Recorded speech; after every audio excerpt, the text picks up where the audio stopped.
and Greg, Papa and Silver. This is KNBR, the sports leader. Filling in for Greg Papa is Carlos Ramirez on the sports leader.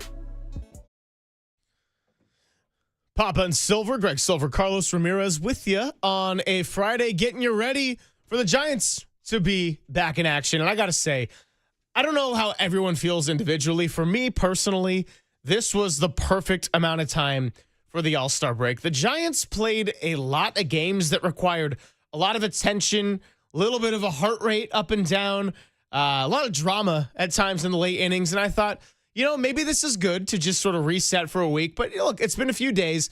The All-Star festivities were fun. I like the swing off for the purposes of deciding an exhibition game. And Kyle Schwarber. So you're a swinger. I don't know if I'll go that far. You just that's what I heard. You said, and Walter, did you hear that? I did hear that. Yeah. I see. I clearly heard. Okay. In the drop say, I'm a swinger. Did he not?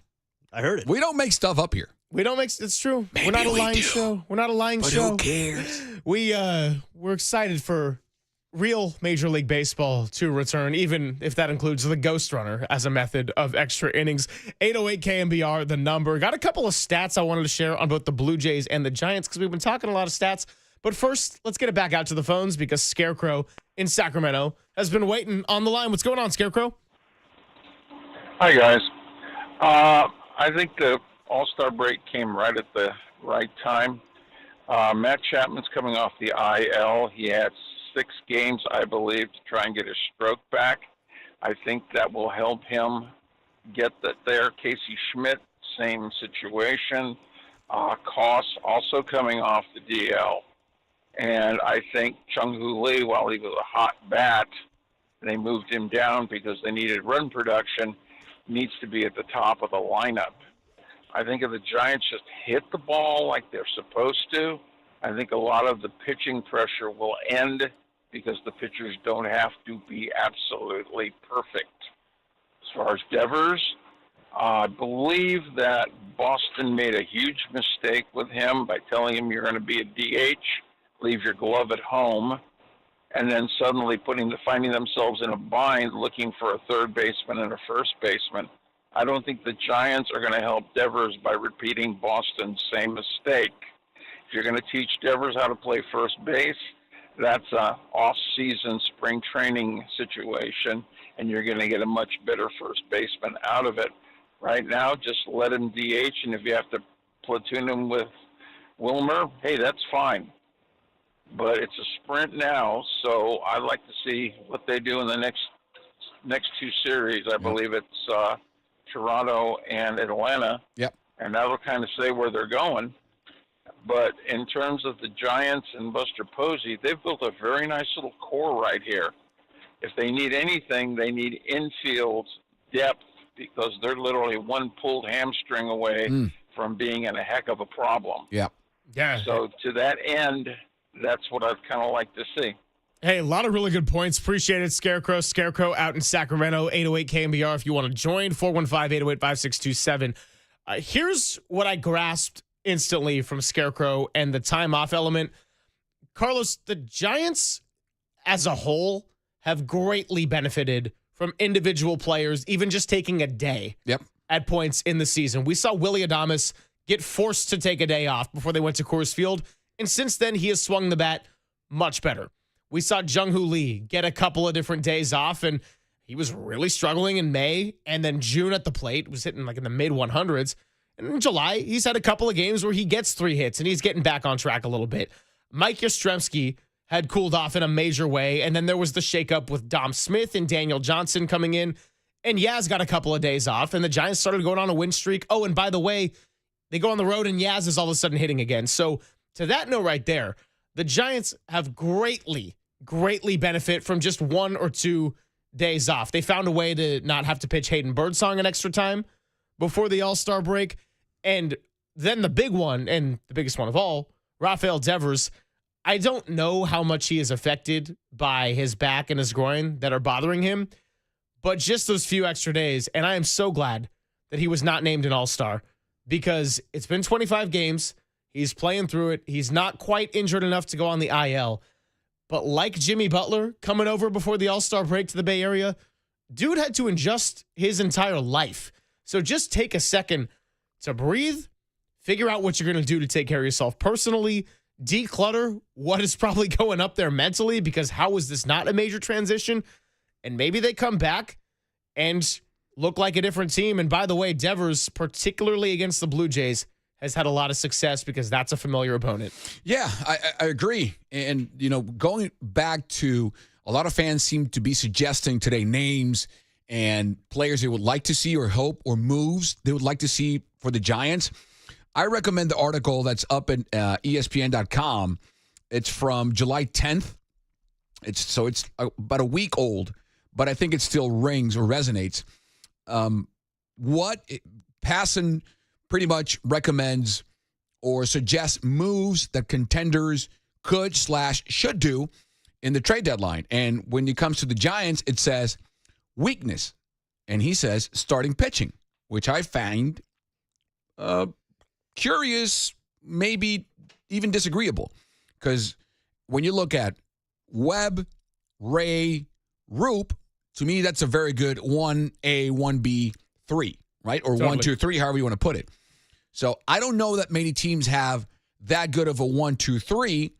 And then Verlander is your 4, and we've talked ad nauseum about him today, and then Birdsong or whatever combination. I see what he's saying. I think I understand. And then they say best match would be Merrill Kelly from the D-backs. Age is there, contract year coming up. He's 36. They say, or he says, it's a significant upgrade over Verlander, or if not, or Birdsong. I get the move.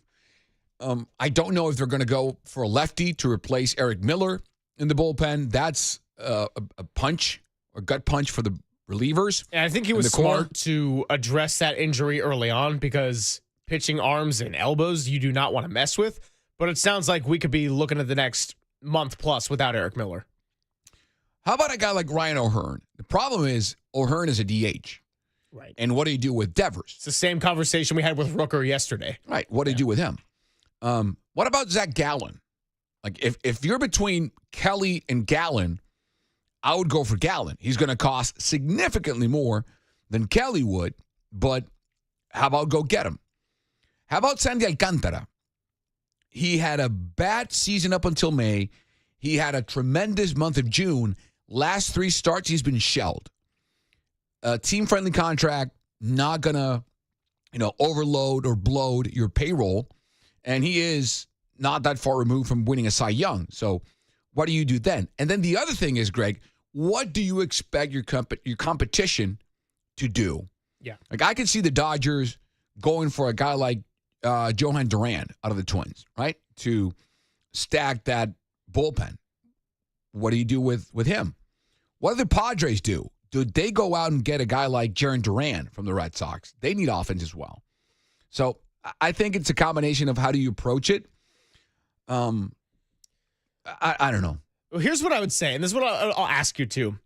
I don't think that starting pitching is a weakness. I wholeheartedly disagree with that. But I also think that it could be at the top of the list for trade deadline shopping list. Because is it better to just double down and rather than focus on what some of your weaknesses might be and go look at other guys like a Ryan O'Hearn or a Brent Rooker who might cost a lot? And also that begs the question of, okay, their DHs, where do you end up playing them? But you bring Rooker. I mean, Rooker could play outfield. He played some games with the A's this year. I've done a bunch of A's games. He could play right field or left field, right? So you would have Jung Hoo Lee at center, Ramos at left, or Rooker at right. And then what do you do with Yaz? But if you're going to trade for Rooker, he better be an everyday player. 100%. He is an everyday player. 100%. What do you do with Devers, right? What do you think they need the most? I was going to say with the starting pitching, is it better to just double down and rather protect the strength?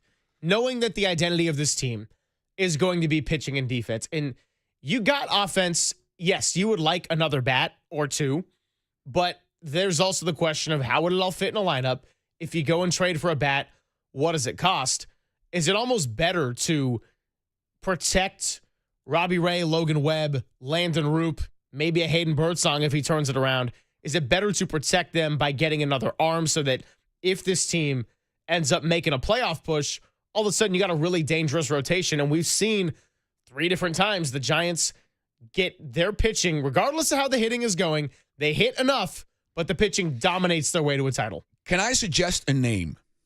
And I would love to hear both the text line and fans over the phone, because I haven't heard this name. Maybe it has been thrown out there, but I don't remember. Okay. How about the Giants go out? We understand how tough hitting is in this ballpark, right? And how what you want is defense, pitching, and timely hitting. Do you agree? Of course. Okay. It's the recipe. Okay. There's a team out there that might be on the fringe of just selling pieces, resetting, and looking ahead to the future. They're not out of it, but I think they're going to pretty soon be out of it. And that's the Guardians.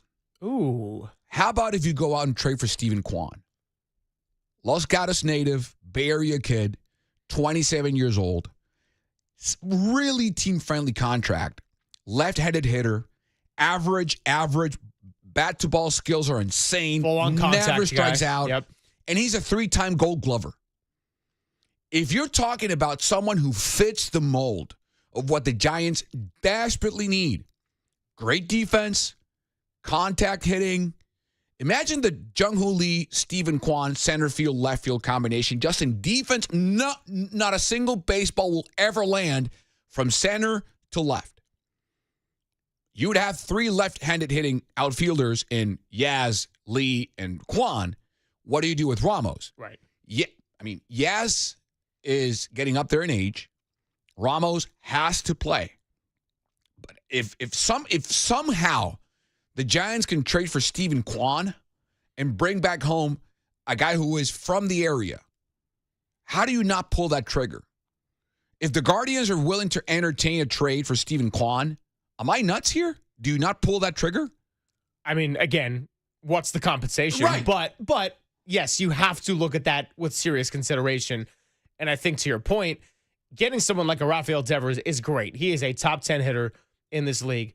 But then you look at other players around the league, and you're not going to land a Rafael Devers kind of trade. That was a, once in a decade, once in a 5 decades things for some teams right there.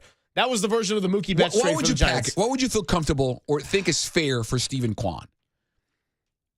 Would you do like Luis Matos, a highly touted pitcher in your farm system, whoever you want to? I mean, Marco Luciano is making higher value right now with how he's in AAA. Mason Black, is that too much? Steven Kwan is 27 years old, about to be 28 in September 5th. So if you find a core of, for next season, 28-year-old Kwan, Devers, Chapman, Adames, Lee, Ramos, Bailey, I mean, come on. Come on. And what Steven Kwan, what makes that so enticing is that, yes, he's an all-star. I'm not trying to brush it off like he's not a great player, but he does fit that Giants mold perfectly. You laid it out. Pitching, defense, timely hitting, hard contact, doesn't strike out a lot. You know what his career strikeout number is? Career. He's played 519 MLB games. 519. Guess how many strikeouts career he's had on those 519 games? Give me a number. I'm going to say 35. No, come on. That's higher. He's struck out this season. He struck out 34 times. Okay. So that's a measure. Yeah. So in 519 games, Steven Kwan has struck out 220 times. 220 in 519 games. Want to know how many walks? 218. It's almost a 1-to-1 ratio. It's a 1-1 ratio. Yeah. It's perfect. Batting average, 285. OPS plus career, 113. Oh, and he can steal you a base. 63. Not a Ellie De La Cruz guy, but if he's not the perfect Giant, I don't know who is. Yeah, Giants don't have a lot of base stealing right now with Tyler Fitzgerald down, and Mike Yastrzemski can do it. Jung-Hoo Lee can do it. We've seen Chapman pull it out a couple of times, but one of the issues of the last few years and still going into this year is they're not a base stealing team. And that's big because every base runner advanced is a big deal. It's why we focused on, 6 or 7 different Matt Williams decisions, because coming by runs has been so hard that every base running what if or mistake or should have sent him, shouldn't have sent him gets analyzed to a T. Steven Kwan is a free agent in 2028, Greg.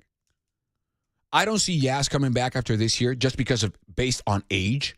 And if you have a core of Lee, Ramos, Kwan to be your outfield, your everyday outfield for the next 4 years, how do you pass that? So do you put Ramos in right field at that point? Or Kwan. Yeah. He's a Gold Glover. Because I was going to say I would rather have Steven Kwan be playing right field for the sake of playing right field in this ballpark is no walk in the park. I know. But, you could do that. Yeah. You could move him around. Leave Ramos in left. I don't know how comfortable Kwan would be playing right field, but I know he's a 2-time Gold Glover in left in that ballpark in Cleveland. So, I don't know. I just think you can't get enough of that kind of player. Maybe I'm tripping here. Maybe it's a pipe dream, but if Buster was able to get Devers here for that compensation, pick up the phone and call Cleveland now. Lots to get into here between now and July 31st. We're coming up on 2 weeks till the trade deadline, so maybe by the time I return from a little bit of time off, might be looking at a bit of a different roster here. The text line is popping. We got to address this here. We got to address some text line? Yeah. All right, then let's get to some Niners. 209 missed you last night and loves you. Hey, that's nice. Yeah. Oh, the 2170 doesn't. He really likes me. Cringe plus ears bleeding. Oh, he's a fan. I love it. Thank you for that. He's Gregor Blanco 2.0, says the 0192. I'm guessing Steven Kwan. The Guardians aren't trading Kwan for Matos and Mason Black, LOL. I'm not saying they would. I'm saying what would it cost? We said Luciano and Matos and Black and whatever. How much would it cost? I would like that Cleveland trade. Ramos could play right. What they really need is to change is the approach at the plate and quit trying to pull the ball and hit home runs. I've seen a change in that approach. Haven't you? Yeah. For the Giants? Yeah. You know what a really fascinating stat is for the Giants this year is their strikeout and walk at team numbers. It's really hard to do what they've done this year. Here's what I mean by that. As of today, the Giants are 9th in strikeout rate, 22.8%. That's 9th. That is not good. Colorado's number 1. Top 10 is Rockies, Angels, Pirates, Baltimore, White Sox, Boston, Cincinnati, Detroit. You know who's at the bottom of that list in the entire MLB? Yes, Toronto. They don't strike out. So all bad teams except for Detroit and maybe Cincinnati. So they strike out at the 9th highest clip in baseball. But you know what? They're second in walk rate. So how you become the 9th most strikeout prone team and have the second best walk rate? That's tough to do. One's a discipline stat. The other one's 2. So they're undisciplined on one and highly disciplined on the other. That's the Giants. 9.5% walk rate, second best only to the Yankees, who are 10%. Yep. So reel me that. Yeah. All right. I like that. Yeah, they're both disciplined stats. That's a good way of putting it because we spent the whole first part of the show talking about stats, what means something, what doesn't. Well, strikeout and walk ratio kind of tell you the same thing, and the Giants are kind of high up on both of those lists. So, hey, there you go. Sometimes that's baseball. Someone's asking, why would, on the text line, 0808, why would Cleveland trade Kwan if they have 2 more years of control? It's cheap labor. Well, for a rebuild, if they think they're not going anywhere, Kwan's 27 going into his 28-year age 28 season, and they can get a haul for him that will help him rebuild, they would do it. I'm not saying they will, but if I could see them doing it for that sole reason. He would be 28. He'll be 31 by the time they're rebuilt. He might be the centerpiece of that team if they actually rebuilt, but then they would cost a lot of money. Would they do it? It's a small market. They don't tend to dish out big contracts. Exhibit A, Jose Ramirez. Yeah. I don't know. Yeah. Hey, it's all worth thinking about. 808 KNBR, the number to chime in We're going to get into some Giants and some pitching more in about an hour. JP Martinez, Giants pitching coach, is going to join us at 12:30. Talk a little Niners here on a Friday. Rookies reported this week. The veterans are set to do it next week. And you know what we like to do in July when we talk NFL? It's all about lists and analyzing lists and what did PFF say and why is Brock Purdy not ranked in the top 10? We got a couple of opinions about the Niners' possible playoff fate coming your way when we come back on The Sports Leader.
Now, from the O'Donnell Financial Group Sports Desk. Learn more at odfigroup.com. O'Donnell Financial Group, because planning is a process, not a product.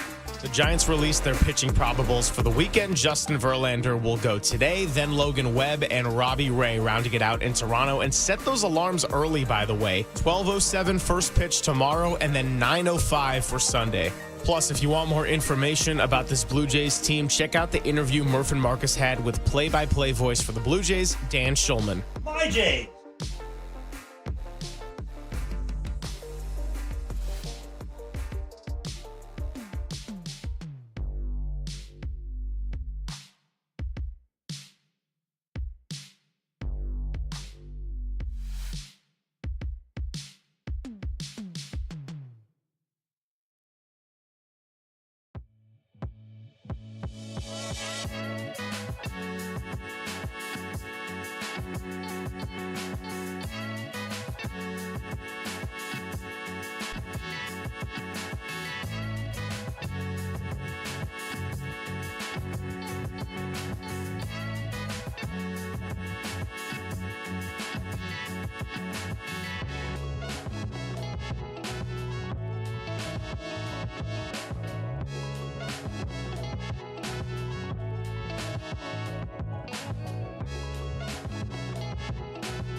Check the mic and make sure it sound right, boys.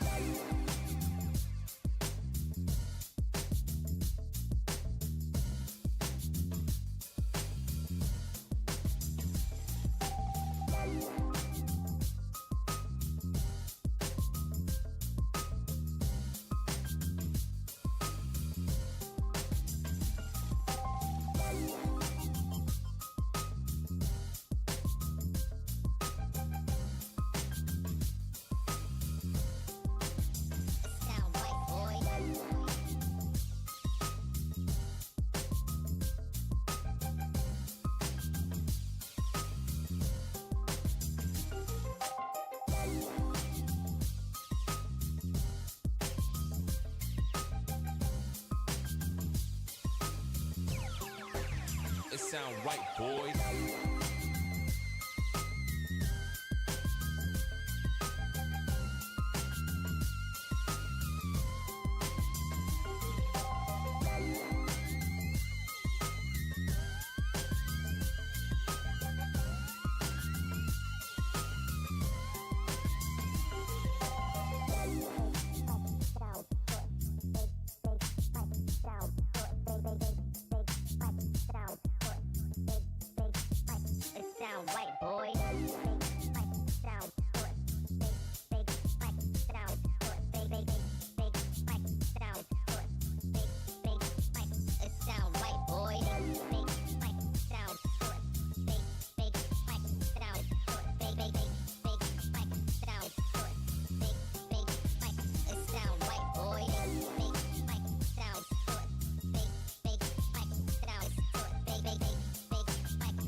Sound right, boys.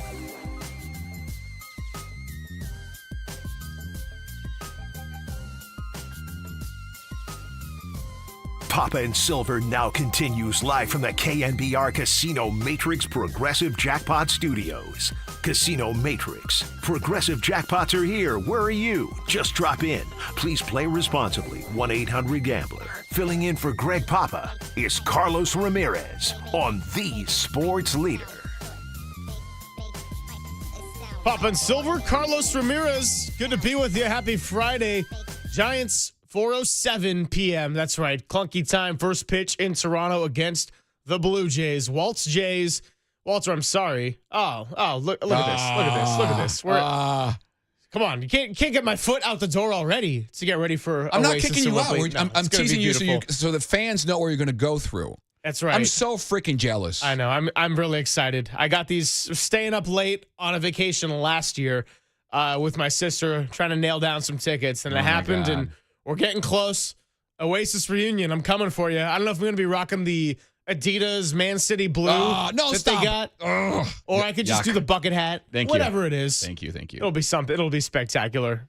So you're a Barcelona guy, right? Yes, very much so. Seen the jersey when you were. By the way, quick aside, you've become a great follow on Twitter and Instagram because now I get to see just all your different ventures and like the MLS game. You call it Vancouver Whitecaps, LA Galaxy, doing different podcasts and talking about the foundation for Diego Jota and was it Andre Silva? Yeah, both passed away. That really tragic story. Yeah. But it's kind of cool to see just venturing in all the different worlds because sometimes you get so caught up in your own bubble and you feel like, there's nothing happening because all that there is Juwan Jennings wants a contract, and then the Giants are off for a week, and then you realize, there's always stuff going on. Yeah. Including Coldplay concerts, by the way. Oh, my God. That was my entire feed Jesus yesterday. Christ. Yeah.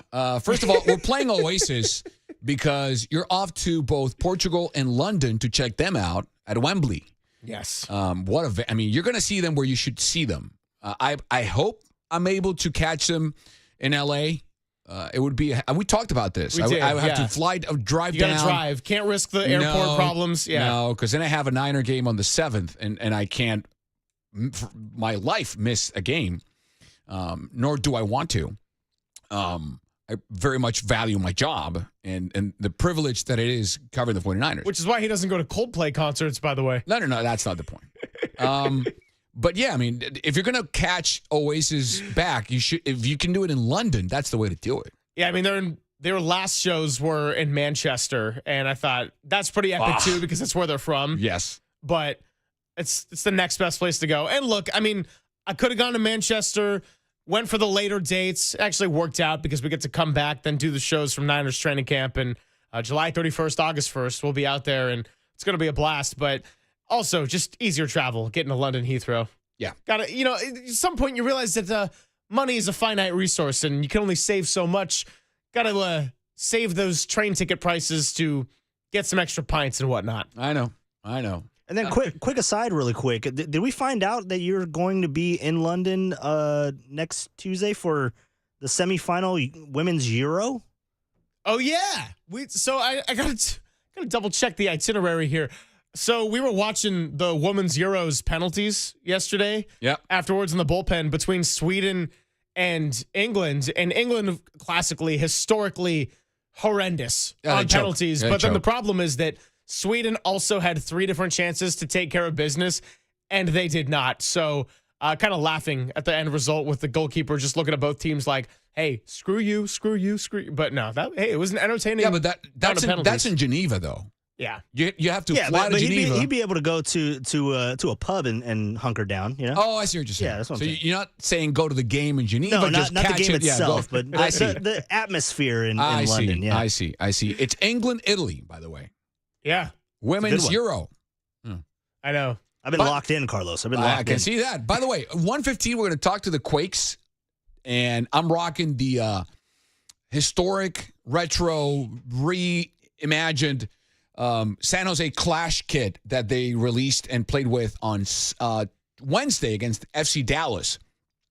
It's the talk of the town. I mean, not just in the soccer sphere, in the sports fashion world. Everyone's talking about this jersey that I'm wearing, and thank you, Quakes, for giving it to me. We're going to talk to them about how the kit came about, the guy who designed it, and it's a whole line. They have a hat, a jacket, the Adidas Gazelles. Yeah, when I hear kit, that's everything. Well, kit, it's a British term for the jersey, for the shirt, right? Kit tends to be the shorts and the socks and everything around it. But when you say kit, it's more aligned with what I'm wearing, with the shirt that I'm wearing. It's spectacular. No, it's a good look. I'm not saying it because it's the Quakes. I think from all the historic retro MLS kits they've released in the last season, I think this is the best one by a mile. Look, whether it's the City Connects, whether it's the new kit for the Earthquakes, here's my honest take on uniforms. The whole purpose isn't to have every uniform be a slam dunk home run. I mean, come on. The NBA, how many Warriors jerseys did we see from 2013 to present? It's like a new one all the time. Sometimes they had 2 different alternate jerseys to where it was exhausting. Honestly, though, the point is to get people talking about it. So the City Connects, some people loved them. Some people hated them. Walter got a hat for it. Yeah. I like the hat. I kind of like the logo. The patch, the glove's a little weird. Patrick Bailey now made them live in eternity with that walk-off inside the park home run. But the point is, it's to get people talking about it. It is. And to generate some money. It is. That Spirit jersey that they gave away Sunday against the Giants or against the Dodgers, are they selling that? Because that one looked pretty good. I don't know. Good question. Yeah, come on. I feel like Marcus Boucher's got all the Giants merch of some sort, so you might have to go and hunt him down. Yeah. Let's get into some Niners in a bit. I wanted to share a couple different perspectives, but be better to do that with a little reset on the clock. 808 KNBR if you want to talk Niners. Is this a playoff team? How many wins? What? What's the ceiling? What? Next on the Sports Leader. KNBR, the Sports Leader.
Hey, it's Greg Silver. Did you know that many of the attorney ads you've seen or heard aren't based in the Bay Area, some not even in California? Chris Dolan and the Dolan Law Firm are based right here in the Bay Area, and they have been for more than 25 years. We're talking about award-winning personal injury and employment attorneys who are fighting for you where you live. So if you've been discriminated against at work, wrongfully terminated, or sexually harassed, your rights matter, and you can go to dolanlawfirm.com to learn more about your rights. Over the past year, Chris and his team unfortunately saw a sharp increase in no-fault injury accidents. And remember, with all the pedestrians, children, motorcyclists, bikes, Waymos, you know the drill. They're all around us. So please, let's be careful to work to make the Bay Area a safer place. But if you need that helping hand, feel confident that you are in the best of them with award-winning California Lawyer of the Year, as the Dolan Law Firm has secured more than $1 billion. That's right, billion with a B in verdicts and settlements on behalf of their clients. You pay nothing up front, no hourly rates, no upfront fees, and the best part of it all, they don't get paid until you get paid. They live here, they work here, they win here. DolanLawFirm.com.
Papa and Silver now continues live from the KNBR Casino Matrix Progressive Jackpot Studios. Casino Matrix. Progressive jackpots are here. Where are you? Just drop in. Please play responsibly. 1-800-GAMBLER. Filling in for Greg Papa is Carlos Ramirez on the Sports Leader. What's that? Oh, it's on. Hey, Carlos was just asking me how it went with JT Snow yesterday. It was fantastic. How'd it go? Had a wonderful time. I heard it, but, you know what I'm saying. No, Rob Nen, Kirk Reeder, Brian Sabian got to hang with us. Awesome. And now we got a little Papa and Silver with Carlos Ramirez, and it's a Friday, so TGIF Giants baseball returns. We're excited. Little Niners talk here, and, you know, occasionally I do my homework. Not always, but sometimes. Sometimes driving around. Listening to a little Sports Phone last night, and we could talk about Christian McCaffrey in the NFL Top 100, ranked number 73. Okay. You know what? It's July, and that's when we rage on lists. Here's a couple of different voices, though, about the Niners' fate of the 2025 season. First, Colin Coward, and then John Middlecoff. Hey, Colin, what do you think about a bold prediction for the NFC? Let's hear it. Okay, you're not going to like this. Number 2 is Niners missed the playoffs. So first of all, they lost Dre Greenlaw, Hufanga, and Deebo Samuel. They didn't really want to. Those are good players. The players they have now on offense get injured. They have a sub 500 record, Kyle does, without Christian McCaffrey. How many games do you get? They're a sprained knee on Trent Williams at left tackle from having a bad offensive line. Again, McCaffrey coming off an injured season. They were 6-11 last year. I think Seattle's got an excellent roster. That Rams defense only getting better. And I think the Arizona guy can coach. I don't know how great they are, but they're going to upset, including the Rams. They're going to get some upsets next year. Brandon Ayuk is still recovering. Ricky Pearsall, Jawan Jennings are ones. I think the schedule helps them, but they are a key offensive injury, Christian or Trent Williams or Kittle, from being a different team. Okay, so couple of thoughts right off the bat. Number one, I do agree with that last part that they are one of those key injuries away from being a different team. If it's McCaffrey. That's every team. Yeah, it's every team. But it's more so than in the past because the Niners were paying a lot of different guys premium. So I think they're a little bit more dependent on a Trent Williams on the offensive line or a George Kittle to catch passes and block, by the way, than they might have been in years past. Number two is I don't think there is any bad team in the NFC West. I think the Cardinals, theoretically, I would pick as the last place team. I don't think they're bad.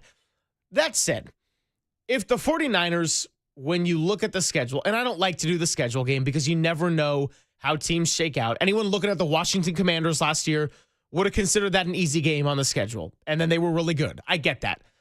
But if the Niners are just a pretty decent version of themselves, doesn't have to be 2023 dominance. If they're a decent team, I don't see how they win single-digit games. Get to at least 10 that way. But I would flip it. I think it's upside down. The Niners were 6-11 coming off a first-year schedule or during a first-year schedule. Remember, they won the NFC West in 2023, went to the Super Bowl, and had a first-team schedule in 24. Without McCaffrey, without Trent, without Ricky Pearsall half of the year, without Brandon Ayuk. And essentially without Deebo Samuel or the version of Deebo Samuel that you knew. Without Dre Greenlaw and without Hufanga, they were 6-11. I think it's upside down. If they were that quote-unquote bad or unproductive, facing a first-team schedule, what are they going to be when they're younger, healthier, deeper, with Robert Saleh back with a fourth-place schedule?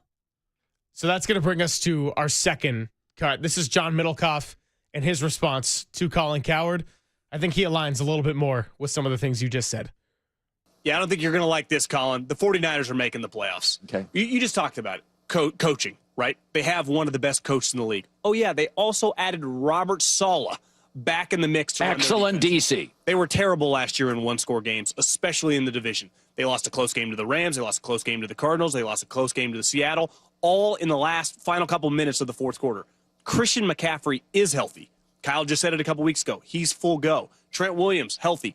They have been a lot like an NBA team. They've been making these deep runs, and they just ran out of juice last year. It happens. Well, last year, they've been off since January 1st, so you get extra rest. I think Brock Purdy is going to have a big year. I think Kyle has a lot to prove, and I just think based on the schedule, I don't think it's inconceivable they get 10, 11 wins. Is it also inconceivable to say that this might be the biggest year for Kyle Shanahan to prove himself more so than any in his career? I know that 2019, when they came onto the scene, that was a big prove-it year for Shanahan and Jimmy G, but no one was expecting them, no one in national circles, I should say, was not expecting the 49ers to be that good, to be a Super Bowl team. Then they do it again, get to the Super Bowl. The narrative continues. Kyle Shanahan, he can't win with a deficit, even though it happened twice in that playoffs alone with Green Bay and Detroit. He's got a lot to prove, and 6-11, as you just noted, that's 6-11 with a bunch of injuries, and you had like 4 games that just miserably slipped away from you. And let's not forget your kicker forgot how to kick. Yeah. That did happen, right? I did witness that. The Jake Moody drama. Can I tell you my one Jake Moody thing that really bothers me, by the way? I like Jake Moody. Seems like a really good guy. I don't know if he's the answer long term. Maybe a change of scenery is ultimately what he needs. He was horrendous in the second half of the year. There is no question about it. I don't like hearing about how he was 12 for 13 or 13 for 14 or whatever it was. One miss prior to the ankle injury. because that one miss was a really important kick at the end of the game when you collapsed against the LA Rams. That matters. Yeah. First thing, I think enough time has gone by that I think Colin, which I respect a lot, I think is great. You should know your Cardinals head coach name, Jonathan Gannon, not this dude who can coach. He's Jonathan Gannon is his. I know he knows, and we all make. I'm just being, wink, wink. Yeah. So what team? And I get it. It's not the same to be fearful of players who've had injury list or laundry list in their careers, or at least significant injury history attached to their names, right? But NFL, not for long. Also, it's injury prone. For instance, I know he's a big Rams fan in the terms that he likes them to win the division or at least go deep into the playoffs. He loves the McVay-Stafford combination. Well, what if Stafford goes down like he has in the past and you have to rely on Jimmy Garoppolo? Jimmy G, Stetson Bennett. Like, is that a playoff team? Defense is great, but do you trust the offense of Kyron Williams, Puka Nacua, Devontae Adams, and Tutu Atwell with a good to great offensive line protecting Jimmy G? And then he'll say, well, Kyle took Jimmy G to the Super Bowl. Why can't McVay do the same? Fair point. I just got to see it, right? I think the NFC West is tougher than what people think. And, I do too. And to the point that started this debate and conversation, how in the hell is Sam Darnold above Christian McCaffrey in the top 100 list? Sam Darnold is 72nd. McCaffrey 73rd. Make that make sense. I need someone to sit down with me like I'm a 9-year-old and explain to me why a guy who has had one good season in his career, one, is now above Superman and Christian McCaffrey. And by the way, he changed teams. Like the team he had a good year for preferred an injured rookie that has yet to throw a single pass in the NFL, in the Vikings, to Sam Darnold, who's going to a new system, new team, new everything. So how's Darnold 72nd and McCaffrey 73rd? All I'll say on Christian McCaffrey is, realistically, how much of last season did he really look like himself? Because I would venture to say it was one quarter in the snow in Buffalo. Oh, at best, yes. That was the first time, because he looked okay. Like, don't get me wrong, having a slightly diminished version of Christian McCaffrey is still a very good football player. Yep. And he showed some production, and it was nice for the 49ers to get him back there for a stretch. But that snow game in Buffalo, where he was there for a quarter before he went down and shut himself down for good, that was probably the only time last year in which he looked like himself, and it was immediately apparent of like, oh, whoa, this offense all of a sudden has a little bit of juice to it. Let me ask you this. If we polled every NFL GM or coach and asked them with a lie detector attached to them, who would you take for this season for your team, Darnold or McCaffrey? How many take Darnold over McCaffrey? I think you hit the nail on the head with the fact that Sam Darnold, for as great as he was last season, was so bad in his last couple of games that he didn't end up staying in Minnesota. He had to go move teams. Minnesota moved on and decided to go with the rookie, and they were even pondering the Aaron Rodgers thing for a moment there, by the way. That's a 41-year-old who's going to be playing his last season. And this is voted by the players, by the way. Yeah.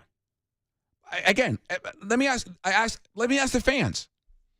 How many GMs and coaches do you think pick in 2025 Sam Darnold over Christian McCaffrey for their teams? If you think it's all 32 of them, congrats. I don't think a single one does it. Not a single one. I think if you go to the Seahawks and ask them, hey, do you want Darnold or McCaffrey? They're taking McCaffrey. 100%. Of course. Everyone's taking Christian. So how is he 73rd and Darnold 72nd? If Darnold's 72nd, Brock Purdy better be top 50. That's what we're thinking, right? We're like, I'm scared. Is he? I know he is. I don't think the players know. Because if they're telling us that Darnold is 72nd, then I'm guessing they're saying Brock Purdy's. Tua is 91st. Do they think Tua is better than Brock? I sure hope not, because... Well, I don't know. Yeah. I'm praying they think, because otherwise, oh boy, they're going to get an earful. 808 KNBR. How are the 49ers in their position? We will take your calls when we return. It is Pop and Silver. Carlos Ramirez talking 49ers on the Sports Leader.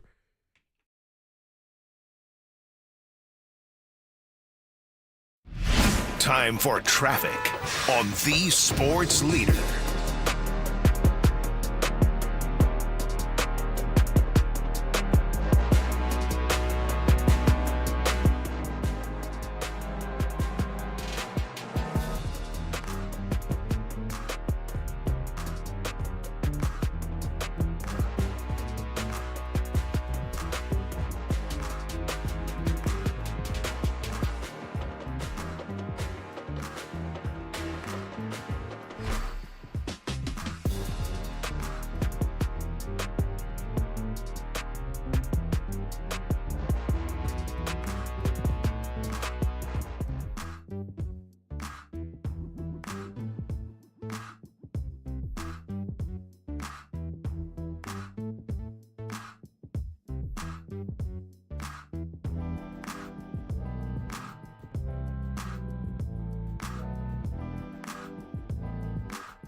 Papa and Silver now continues live from the KNBR Casino Matrix Progressive Jackpot Studios. Casino Matrix. Progressive jackpots are here. Where are you? Just drop in. Please play responsibly. 1-800-GAMBLER. Filling in for Greg Papa is Carlos Ramirez on the Sports Leader.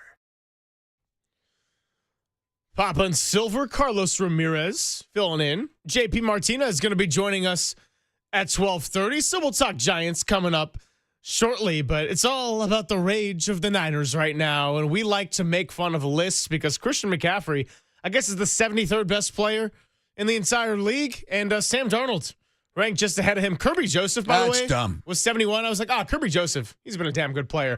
Let's go out to the phones where we start with Dan out in Danville. Wants to talk about that very topic, Darnold and CMC. What's up, Dan? You're with Silver and Carlos. Silver and Carlos, what a great show. Thank you. You know, when you look at, no problem, my pleasure. You got Sam Darnold. So this is why he's ranked higher than McCaffrey. First off, he's 6'5". He is a quarterback. He's tall. So that means he can see over the line. He does not need to scramble. He's also very accurate. So with his accuracy and height, this allows the time for the receivers to run routes, especially the crossing route and the deep crossing route.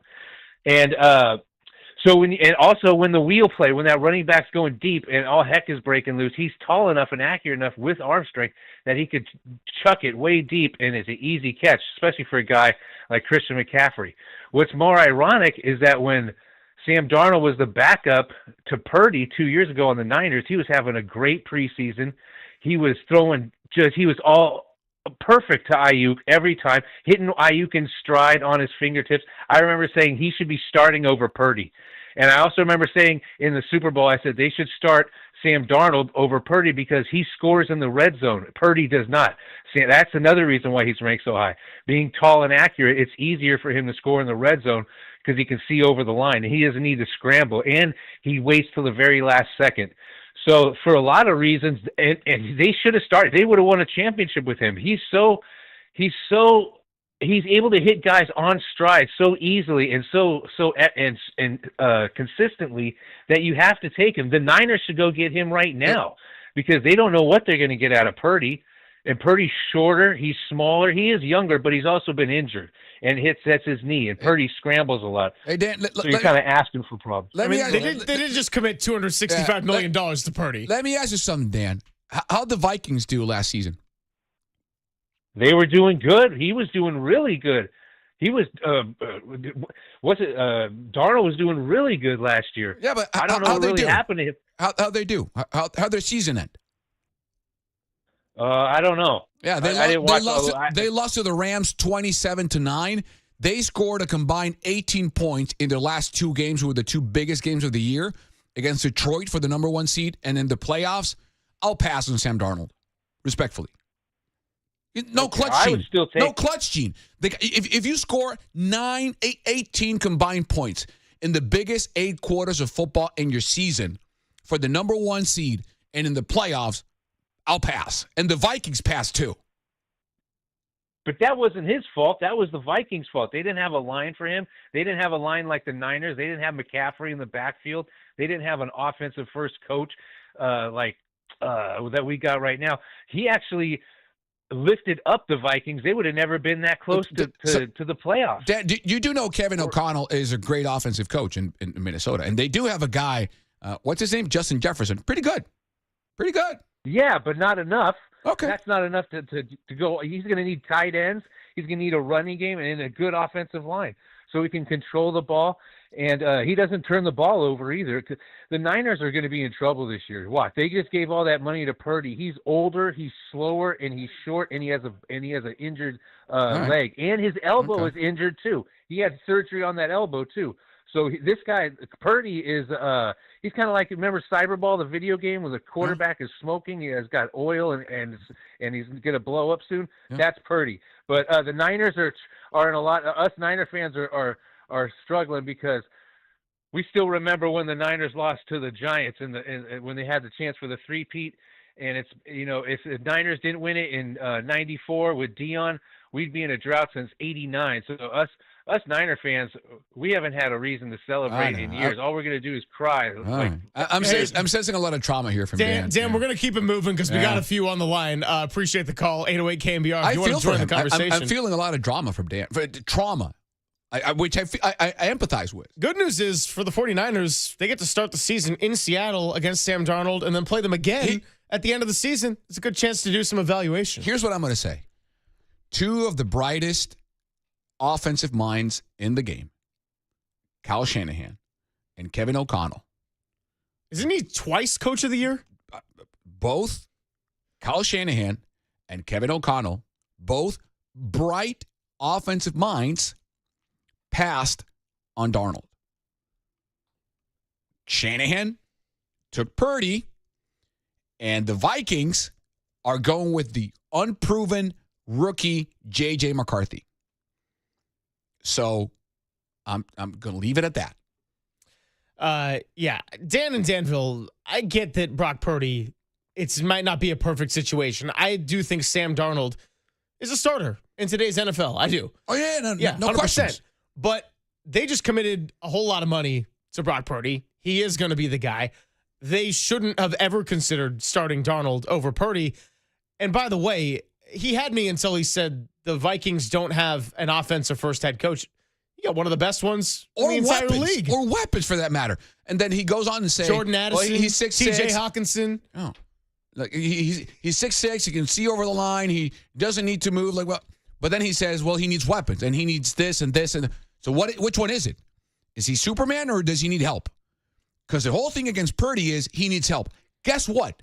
Every quarterback needs help. Every quarterback needs help. Joe Burrow I think he is the best overall quarterback, non-named Patrick Mahomes. I think he's better than Josh Allen. I think neck up, he's better than Josh Allen. You can say two, whatever. What was he able to do with a putrid defense and no offensive line last year? He was losing games 44-38 in overtime. 9-8. Yeah. So every team needs it's a complementary sport. No single player can carry you to the promised land. You know, the perfect example. Not even Mahomes. They just lost the Super Bowl. Perfect example that I love, and because it's someone who I've always supported and watched since his days in college, is Jared Goff. We saw Jared Goff come into the league. We also saw his first year in Detroit was not good because he's not a particularly mobile quarterback. He does not do well in bad weather conditions, in the rain. And when he doesn't have a good O-line or a lot of support, it's really rough. We've also seen him with Ben Johnson. In an offense, we've seen him with Sean McVay. And when you give him a little bit of protection, he is tall, he's got an incredible arm, and he is ridiculously accurate. So when you give him a little bit of protection and some weapons, all of a sudden Jared Goff's looking like a guy that could absolutely take your team to a division title and win some playoff games. But when there's not much help around him at all, Jared Goff looked like a complete bust for a number one pick. But it's all about, you can't separate, Greg, the player from the scheme, from the coaching. You can't. If you tell me, who do I prefer, Brock Purdy or C.J. Stroud, in a vacuum, I'll take Stroud. His physical traits. Sure, me too. If you ask me, do you take C.J. Stroud in Cleveland or Brock Purdy in San Francisco? I'm taking Brock Purdy in San Francisco. Yes. Scheme and coaching matters. It's not that tough to comprehend. And I'm saying that two different coaches who are universally acclaimed for their offensive mind both passed on Darnold. What are we doing here? Let's keep it going on the phones. Oh, no better than Dwayne in Stockton. What's up, Dwayne? Brock Purdy hater, Excel. What's going on, Dwayne? How are you? Hey, man, I'm good, though. What's up, Carlos? What's up, mi hermano? What's up, hermano? ¿Todo bien or what? All good? It's all good. You know, I'm on the line, man. Hey, listen, I think that guy, Dan, from Berkeley, unexpectedly woke up on his period this morning, man. And I could see where that could irritate a bitch. You know what I'm saying? I could see where that could be a problem.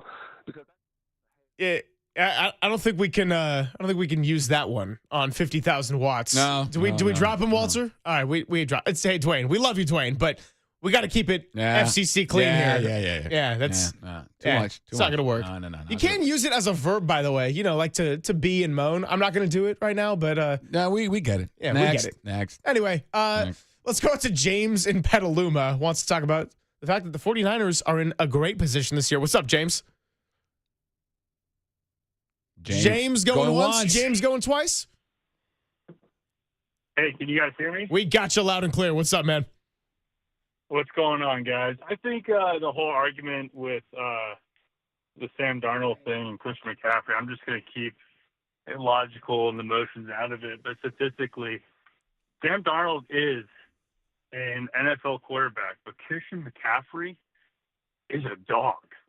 That guy is a team guy who has such an impact, and the Niners have many of those guys right now. And I think that we're going to be relying on those guys, of course, not injured. And that was the whole, I think, start of the argument. Yep. Is whoever is making their assessment on numbers and factual, Sam Darnold is not that guy to be in the top 75.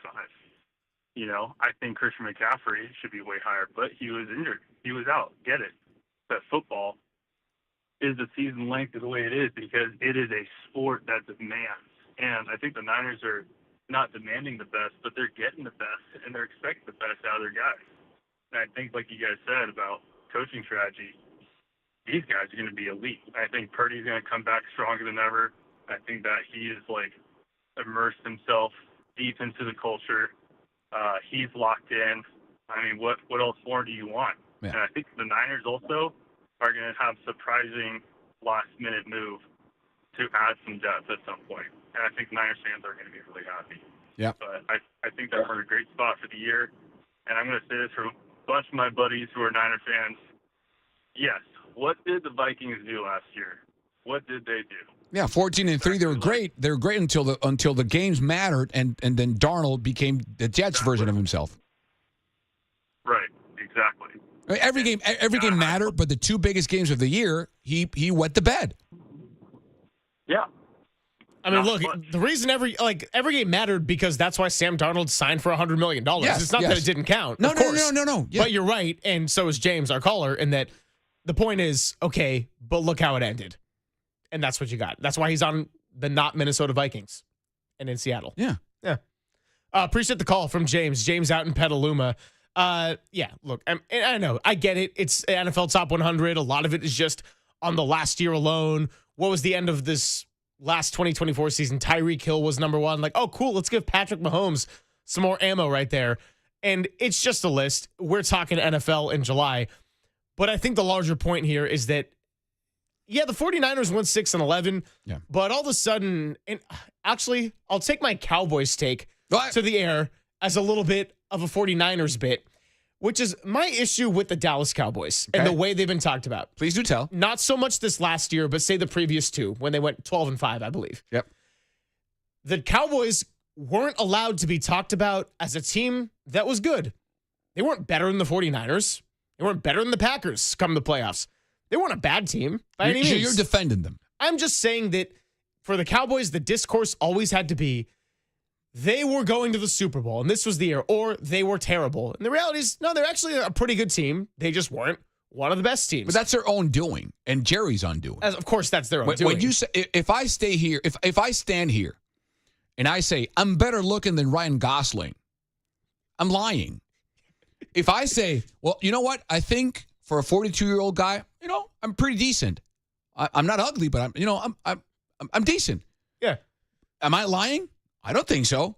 But if you say I'm Ryan Gosling, I'm lying through my teeth.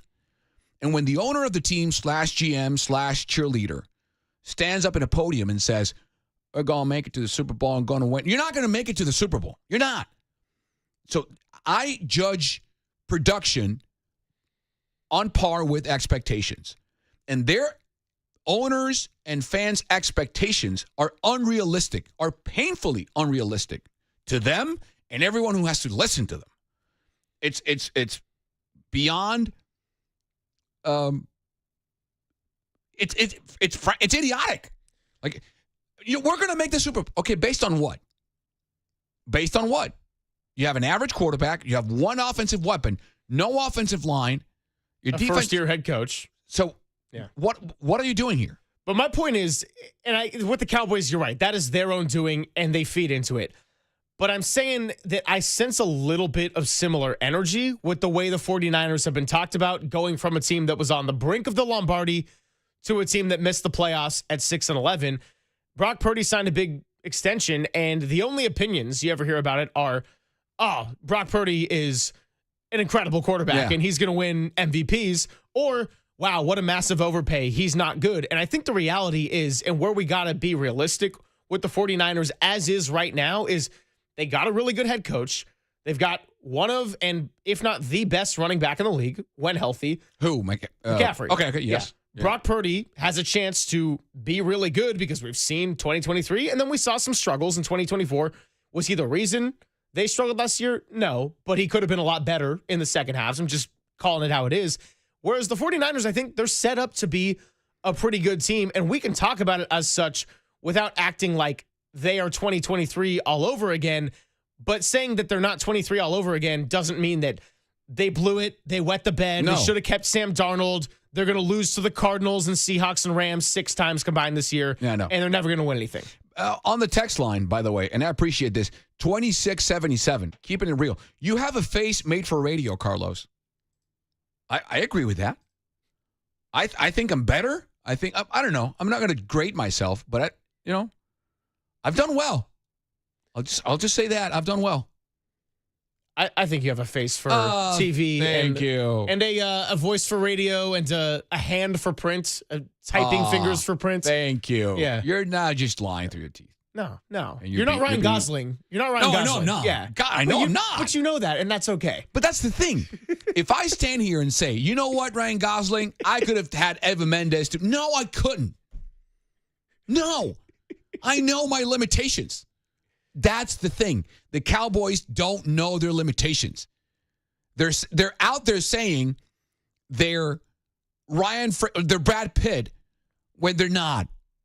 When they're an average-looking actor that I don't want to mention so I don't hurt any people or anyone. That's what they're doing. Yeah. We're Brad Pitt. No, you're not.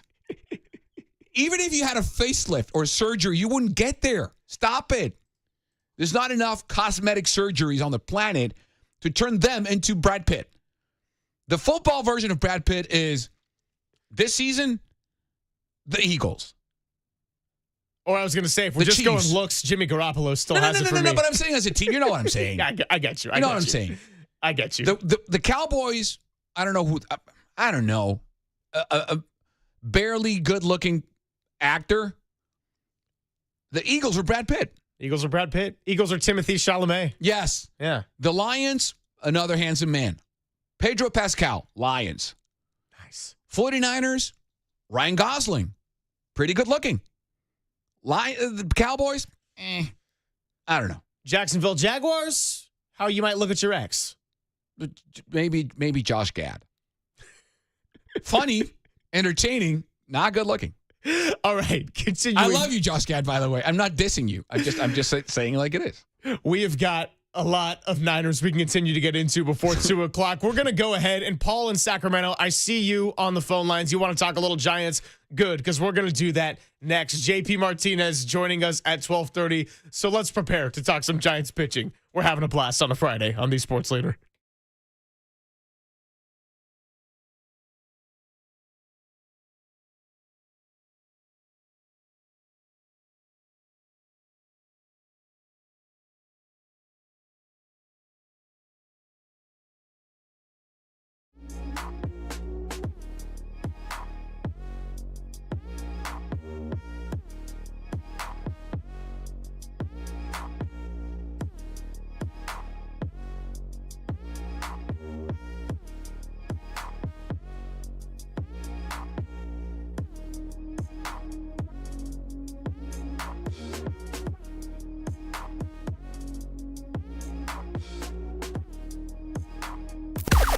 Now, from the O'Donnell Financial Group Sports Desk. Learn more at ODFIGroup.com. O'Donnell Financial Group, because planning is a process, not a product.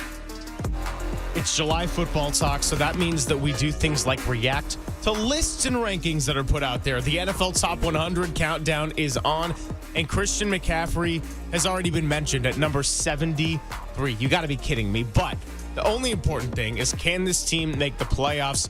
We got some voices saying yes, some voices saying no. So aside from bumping up CMC's ranking, what do you think about the Niners in 2025? Give us a call, 415-808-5627.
And now it's time for the Protect Your Assets Business and Technology Report with me, David Hollander.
back to Greg Papa and Greg Silver on KNBR, the sports leader. Filling in for Greg Papa is Carlos Ramirez on the sports leader. Greg Silver, Carlos Ramirez with you. JP Martinez, Giants pitching coach, joining us coming up at 12:30. So we're going to get right back into the Giants here. Justin Verlander on the mound today, and then the probables for Saturday, Sunday, as expected. Logan Webb and Robbie Ray from there, the two Giants All-Stars. And, of course, we'll see if we get that third All-Star at any point today, Randy Rodriguez, after he gave up the 3-run homer. If you're going to get your earned runs, do it in the All-Star game because the Giants don't have a lot of margin for error. 808 KNBR, we appreciate the patience of Paul out in Sacramento who wants to talk a little Giants here in the second half. What's up, Paul? Paul, we got you. Going once, going twice. All right, Paul, give us a call back if you are able and still on the line with us. Not sure what was going on there, but going to be great to catch up with JP. And here's an interesting stat as I was giving you the fact that the Blue Jays are lowest in K rate, which will be a fun one to get into. As far as the Giants, and this just came out on The Athletic, it was one significant stat for every team going into the second half. For the Giants, they went deep into the metrics, 7.6 opponent barrel percentage, which is third best in Major League. So we all know that the Giants pitching has shown this season, and they have a collective ability, a functional starting five, a bullpen that has been lights out. But they've also been able to pitch in a way that avoids a lot of hard contact. Now, that's not a surprise for somebody like a Logan Webb, who's been a ground ball guy and now racking up all these strikeouts. It's not a surprise for someone like a Tyler Rogers, who is not known for his velocity. He's known for his funky delivery and a lot of soft contact. But that matters, and that's helpful for a defense that has really had to experiment a little bit on that right side of the infield in particular. Yeah, and I think part of the equation that, or the piece that adds up to that talent is Landon Roop, who I, again, stand on being the breakthrough player of the year for me for the Giants. Is I don't think anyone saw this coming, this good, this early, and this evolved through 19 starts. And now the test is, how does he sustain over the second half? Yeah, I mean, there's more tape out there, more scouting, more trends. I love the fact that he has been increasing the changeup usage month by month, and it's not just a show-me changeup. It's actually a weapon that induces more weak contact, and he can strike out people with that pitch. Again, to me, you can talk about barrel, whatever. The runs per game have to go up. With that defense, with that pitching, if the Giants find a way to produce more runs, as basic and elementary as it sounds, it's just a hard fact. They need to produce more runs. They need to find a way, whether it's by walking more than they do, which is second best in the league, striking out less, putting the ball in play more, or just bunt, whatever. There's many ways you can manufacture runs. And I think Devers will be better. I think once the lineup has more consistency with Chapman, Lee, Adames, Devers, Ramos, and that top 5 or 6, those runs will come. But we can talk about any deep cut metric you want. They need to score more runs. Plain and simple. Looks like we got Paul in Sacramento back with us, so let's give this another try. Appreciate your patience, Paul. How are you today? Hey, can you hear me now? We got you loud and clear. Much better. Okay, if you could build a perfect player for that beautiful stadium by the bay, it would be Stephen Kwan. Uh-huh. This guy is built for that stadium. I think, the Guardians aren't the Browns, so you're going to have to come up with a blockbuster deal to get him or wait for free agency. But this guy is unreal. He joked about, I watch him every day. He joked about being the first major leaguer to ever slide through the Coke bottles at the park. And he's something like 16 for 18 with a runner on third and less than 2 outs. He takes a ton of pitches. He's unbelievably defensively. That stadium is right up his alley. He'll lead the league in triples. He's going to win Gold Gloves probably the rest of his career. And you hit it right on the nail head. Whatever the Giants got to do. Could you imagine him leading off for the Giants? You want to talk about scoring runs? Unbelievable. You nailed it on the head. And you know, I hate to see him go because I'm a Cleveland fan, but boy, he was built for that park. Hey, there's no question that if you think about the formula of Giants baseball, that Stephen Kwan is that guy. Two-time All-Star. Appreciate the call from Paul out in Sacramento. I know he waited a while as we kind of jumped from Giants to Niners and back and forth. The only thing is, it's always about the compensation, and I know we floated out like a Luis Matos and Marco Luciano and a Mason Black. I think to get a player of that caliber, you're probably going to get asked more so for a Bryce Eldridge or a Carson Wisenhunt or players that are kind of waiting in the wings to go and make an immediate impact. The fact that you got Devers for the package that you did, and that's not a slight whatsoever on Harrison and James Tibbs, but the bottom line is you gave up Rafael Devers, or rather you got Rafael Devers, and the only thing that you had to give up that was impacting you right that second was Kyle Harrison as a lower end of the rotation starting pitcher and eventually probably a valuable bullpen arm when guys came off the IL, and it was Verlander who was on the IL at the time right there. So I agree that when you talk about taking pitches, the practically 1-to-1 walk to strikeout ratio, and the fact that he is a valuable defensive left fielder, I mean, checks all the boxes. There's no question about it. If I'm Cleveland, the first name out of my mouth is Bryce Eldridge. If I'm Buster, I'm saying no. I get that. I mean, that's how that conversation would go. That doesn't mean it doesn't happen. Are you willing to part ways with Wisenhunt? He's 24, left-handed, 6'3", 214. I don't know. Do you have, if you go to the Giants' top 30 prospects per MLB, number 3 and number 4 are shortstops, both at the rookie level. Josué de Jesus Gonzalez and Johnny Level. Do you send one of them? Your first pick in the draft was a shortstop. So you're raking them up. You know, you're kind of hoarding shortstops, and you did sign Adames for an 8-year deal, right? 7-year deal. So what do you do? Do you part ways? Are the Guardians interested in one of those players? Dakota Jordan, he's your 5th. A-ball. Joe Whitman, Rainer Arias, another outfielder. Bo Davidson, who just got bumped into Double-A. There's names out there. Mason Black is down to 11. I mean, what do you do? There's names. Is Reggie Crawford someone that they'd be interested in? Carson Seymour's had a great season in AAA. Yeah. You have pieces to work with. I would expect them to ask for a lot. I wouldn't put anything past Buster. Except for Ben and Berkeley. He's not down with the Buster. He doesn't like it. We can get into a lot of these names, a lot of these potential trade packages, and who needs to step up in order to maybe squash some of those conversations in the next 13 days. But let's get out and get to JP Martinez on time, who's going to join us, talk some Giants pitching with their pitching coach next on the Sports Leader. KNBR, the Sports Leader.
Papa and Silver now continues live from the KNBR Casino Matrix Progressive Jackpot Studios. Casino Matrix. Progressive jackpots are here. Where are you? Just drop in. Please play responsibly. 1-800-GAMBLER. Filling in for Greg Papa is Carlos Ramirez on the Sports Leader.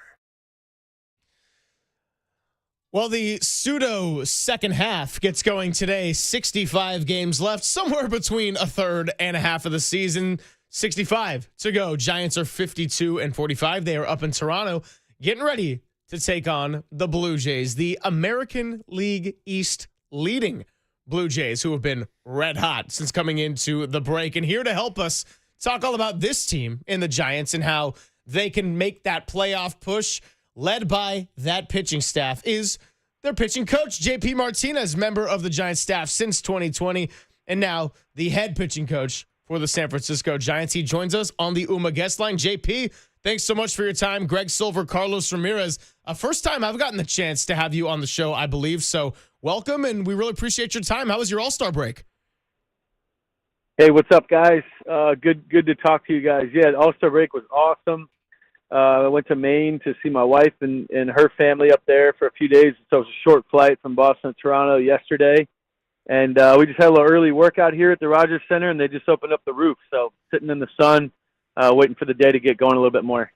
JP, Carlos here. How does that roof being open affect / help or not help Justin Verlander today?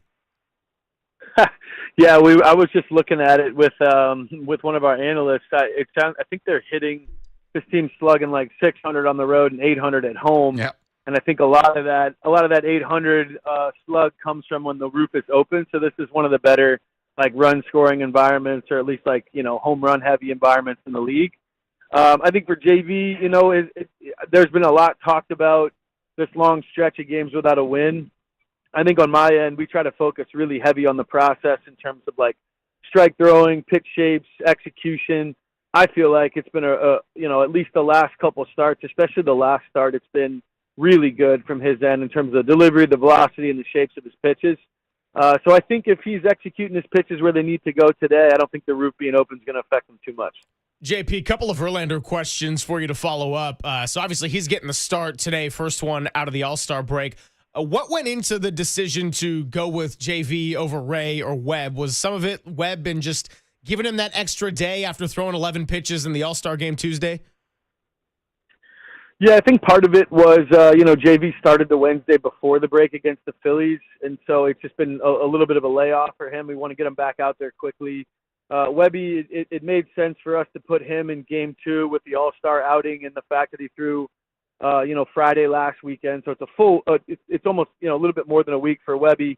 And then with Robbie, he threw Sunday, and that was on 5 days rest. He didn't pitch in the All-Star game, but he did get a little bit of a break. I think we wanted to have those three guys in the top three, but not necessarily in like the Webb, Ray, Verlander order. We felt like this lineup helped us not only split up the vert guy from the sinker baller guy, but the lefty in the middle. It helped us break up Verdi and Roop on Monday and Tuesday in Atlanta as well. And so we walked through, plenty of iterations on what the rotation could look like, and this is the one that we landed on that we felt like hit on the most things that we wanted to achieve. JP with us, JP Martinez, pitching coach for the Giants on the show. The first part of the show, JP, I was explaining my disdain, my hate, I think is a strong word, my disapproval of the win-loss stat as a descriptive stat for evaluating pitching performance. I get the emotional importance of the stat, but just in sense of saying if a pitcher is good or bad based on the win-loss record. I wonder what your take is. Yeah, I'm not on it either. I mean, look, I think it is for guys that go out there and hang around for 5 or 6 innings and lead with the lead and get the win. I don't think that's a bad thing at all. I'm not saying that it shouldn't count. But I do think that there's some things on the starting pitching end and on the reliever end of things that are a little bit outdated on the stat column. I personally, we can talk about things we disdain. I really think Tyler Rogers should have been in the All-Star game. I think he's deserved it the last few years. And I think especially if they're giving nods to guys like Mizorowski with Milwaukee, who's a good player, but 5 starts under his belt. I don't see how Tyler Rogers doesn't get into that game, and I think it's because he doesn't have a bunch of saves under his belt, right? He's been the 8th inning guy for 5 years now and has done an incredible job in that role. So I'm not sure how he didn't get in. So not to get off on too much of a tangent, but whether it's a win or a save, I don't think that those things are super important in terms of like evaluating a pitcher's performance. Speaking of a pitcher's performance and what is worth evaluating, JP, Justin Verlander in that last start against the Phillies, I know that, again, didn't get the win, but, scored 0 runs, and I think it was one of his better performances of the year. And he spoke about the mechanical tweak that he made, and it showed to be really effective through one start. Is that something he came to you with, the idea? And, how'd you go about implementing that into his bullpen sessions as you got ready to have him use it in a start? Yeah, I think the way I describe it on the coaching end is with most players, I'm either serving or I'm volleying, right? Like I'm either teeing something up that I feel like they need to work on, or they're coming to me with something that they want to work on, and I'm returning serve. And I think with JV, pretty consistently from the first time I talked to him in early February after he signed, he likes to serve, right? Like he's always looking at his delivery, he's always looking at his shapes, he's looking at his usage and his execution of pitches. And I think what really, we tinkered with things between every start, from the start of spring training all the way through the end of June. I think when he went out for the Oakland start and felt really good and felt like his pitch shapes are really good and he kind of got knocked around, his thought after that outing was, there's something going on where the hitter just sees the ball really well. Like I'm not deceptive enough. And so we tinkered with a couple things in between starts. We tinkered with like kind of his torso tilt as he comes out of his leg kick. We tinkered with his takeaway, and we felt like, in that Phillies start against a really good lineup with some really good hitters in it, we felt like the swings were right? Like it's like he was getting the reactions he wanted, the stuff ticked up, the shapes were in line with what we wanted, and so we felt like, after going through a few different things throughout, April, May, and June, that we really landed on something. And without getting too far in the specifics on what the delivery change was, we felt like it made him a little bit more deceptive and felt like that helped his stuff play. JP, let's talk about Landon Roop. I've called him the breakout player of the year for me for the Giants. The increased usage on the changeup. He's now a legitimate 3-weapon pitcher with the sinker, curveball, changeup combination. Describe the growth you've seen from him from start 1 to start 19. Yeah, I think the growth has been on a couple fronts, right? The first one is when he got in last year, and even the early part of this year, he's basically just a 2-pitch guy with a heavy, firm sinker and the curveball. And the curveball was a big-time whiff weapon and an elite pitch. And even at that point, I don't think the curveball felt particularly good coming out of his hand, whether it was shape or his ability to execute it. And so we really started tinkering with the cutter and started tinkering with the changeup a lot more. And, part of the changeup early on was just like, okay, we just have to throw it. We need 10, 15, 20 reps a game on it to get comfortable with it. And now we're starting to see it settle in as a really heavy part of his mix, and also one that has a really good shape that plays well off his sinker. The cutter has still been a lower usage pitch, but it's been something that kind of like Webby's implemented in the upper half of the zone, the lefties or up away to righties, where he can kind of raise their eye level and then go back down with the other pitches. And so for him to commit to using the changeup a ton, for him to be willing to use a pitch that might not grade out that well on the cutter just to get guys off of his stuff low in the zone. And then also I think the curveball started to trend again, right? We've gone through some stuff with him as well on the delivery front, on the grip front, to get that curveball shape back to where he expects it and to get the feel back to it. And so now I think it's all starting to coalesce a little bit, and he's starting to really get going.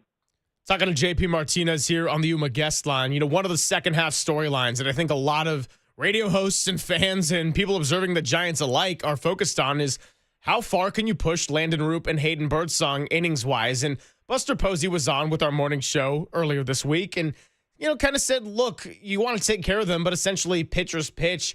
You as the pitching coach and working with these guys going through the full 162 for the first time, how do you strike that balance between making sure they can continue to reach new thresholds while also keeping them in a place where they can be effective late in the season and hopefully the playoffs? Yeah, I think, a lot's been made out of pitcher workloads over the last 5-10 years or so around the league and certainly on the development front. But then definitely as these guys transition into the big leagues, how much should they throw? How many innings should they throw? what's the right amount of pitches per outing. I don't think it's an exact science. I think it's way more scientific than it used to be, but I don't think it's an exact science at all. And I think Buster's point in this regard has been we don't want to create like an artificial ceiling for these guys. If they feel good physically, if their stuff looks good, if we're not seeing a drop off in velo or performance testing, then I think it's his contention that we should try to push them a little bit and see what they're capable of. I've talked to Birdsong and Root both about this, like, knowing that they've had some lower inning limits in the past and just kind of seeing what they can do on that front. So I think for now, we're comfortable continuing to push those guys, continuing to get them to try to pitch into the 5th or 6th, 7th inning. And if at some point we need to pivot and kind of tone it down a little bit with them or limit them in a way, I think we will. But I think for now, the plan is just full steam ahead. Talking to JP Martinez, pitching coach for the Giants, live from Toronto. They face the Blue Jays today, the first of 4. JP, I'm wondering, we just saw the ABS used again in the All-Star game. The implementation of this technology is right around the corner at the MLB level. How do you think that will benefit or impact this core of starting Giant pitchers and even the relievers going forward when that tech does arrive? Yeah, that's tough. It's tough to say. I mean, we had some experience with it during spring training, so we got to see kind of how it looks in real time. We obviously have one of the best, if not the best, pitch framers in the league behind the plate. So I think, we're not exactly the organization that's pushing, man, we really need to put this in place because I think we are gaining an edge there with Patty. I do feel like, there's a lot of complaints around how much error there is on the umpiring front. But for me, the strike zone's the smallest it's ever been, and guys are throwing the most strikes they've ever thrown, right? So I don't think there's like a real appreciation for how big the strike zone used to be and how much smaller it's gotten. I understand the need for like transparency or maybe even, fan involvement to see exactly where the pitch was that they can't tell from their seat how far off or in or up it was. But for me, and this is not, I'm not brown nosing here. I think the umpires that are in place in the league now are doing an exceptional job. And so I'm not really team ABS. But I do think that, if it gets implemented at some point, I think the players will adjust just like they adjust to everything, whether it's the pitch clock or the disengagement rule. So, yeah, I'm not sure exactly why that the ABS is getting pushed so hard. But it was cool to see it kind of how it played out in spring training and also how it played out in the All-Star game. And, I guess that's my thoughts on it. I don't think it's imperative that we move forward with the ABS, but if they do decide to implement it, I think it's something we'll adjust to. I wonder if he asked the hitters, JP, would they think the same thing?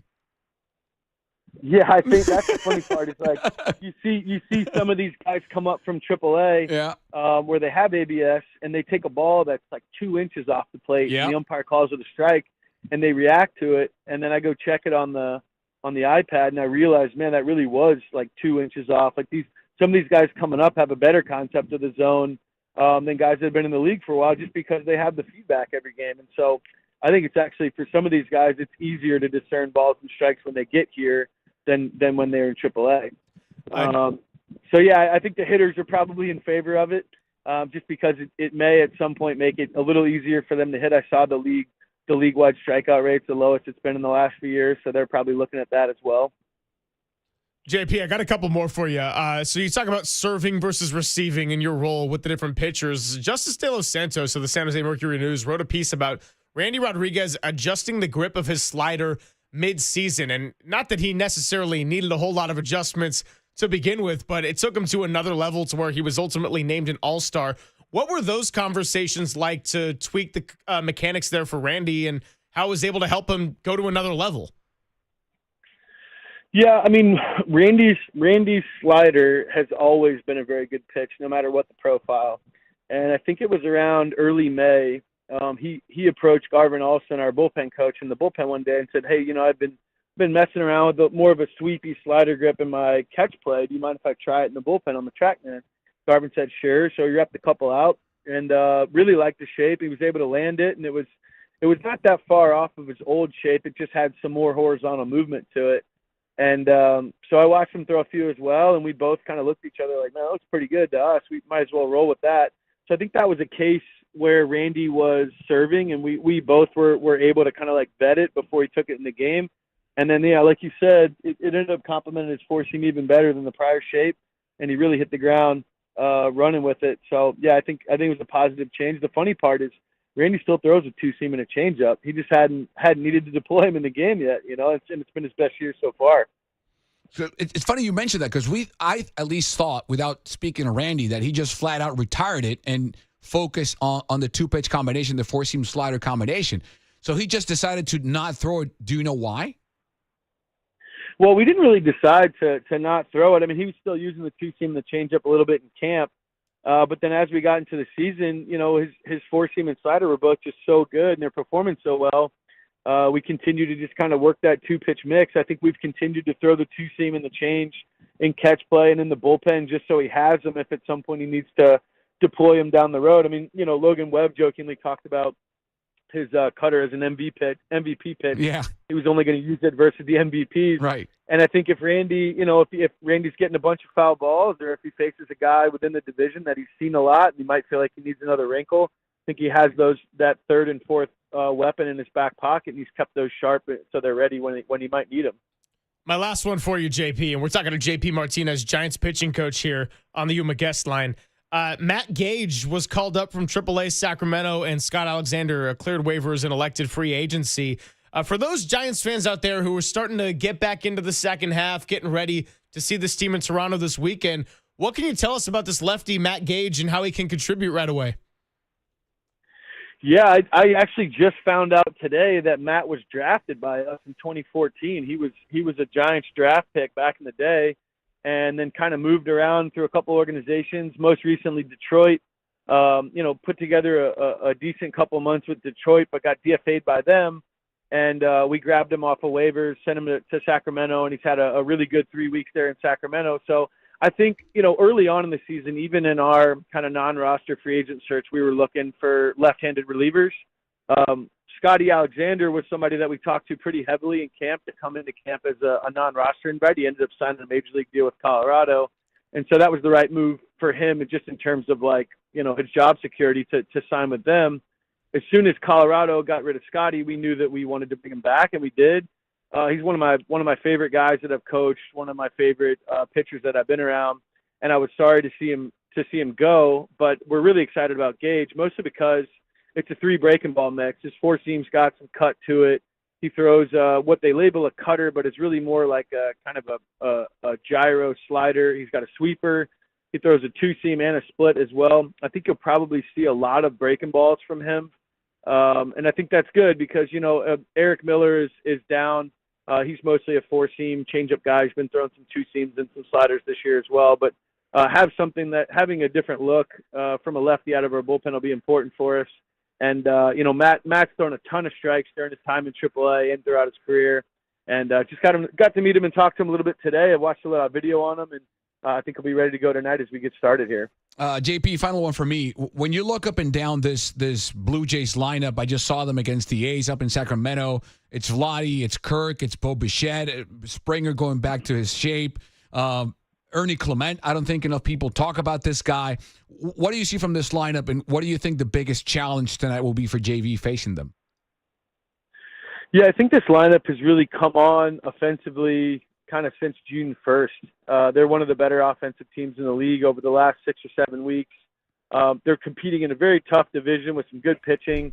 Whether it's Tampa, New York, Boston, Baltimore, they're facing some really good arms. I think what happens when you're in a division that has really good pitching is you get better at hitting, right? You see a lot more like top shelf pitching, and when you go out of division or when you play teams in the other league, you end up doing a little bit better than you probably would beforehand. So this team, you know, they're aggressive. They swing a lot. They don't whiff a lot. They don't whiff with 2 strikes a lot. So they're putting a lot of balls in play. And, yeah, I think it is that right-handed core in the middle of the lineup between Springer, Guerrero, and Bichette that are the 3 guys to worry about the most. Not to take anything away from the rest of the lineup, but I think if we have an idea where to go on those righties and we can keep them in check over this series, I think we'll have a good series. JP, thanks so much for coming by on Pop on Silver with Carlos Ramirez. Great to have you on. Really appreciate all your insight, especially as we might get our first look at Matt Gage little bit later tonight. But congratulations again to your 3 All-Stars, Logan Webb, Randy Rodriguez, and Robbie Ray. And looking forward to staying in touch, as I'm sure we'll talk again at some point. Best of luck as you get the second half going. Yeah, thanks a lot for having me, guys. And yeah, we're super proud of Webby, Robbie, and Randy for accomplishing the All-Star game. Obviously, we got a lot of work to do here in the second half, the 65-game sprint to the playoffs. Yeah, no question. Half game out of the wild card, and we hope to be still talking about it in October. JP Martinez, Giants pitching coach, been with the staff since December of 2020, and it was great to catch up with him right there. We'll continue to unpack some of these comments. Also, take some of your calls if you have any thoughts on the Giants pitching. Verlander tonight, Webb tomorrow, and Robbie Ray on Sunday. It's Papa and Silver with Carlos Ramirez on the Sports Leader.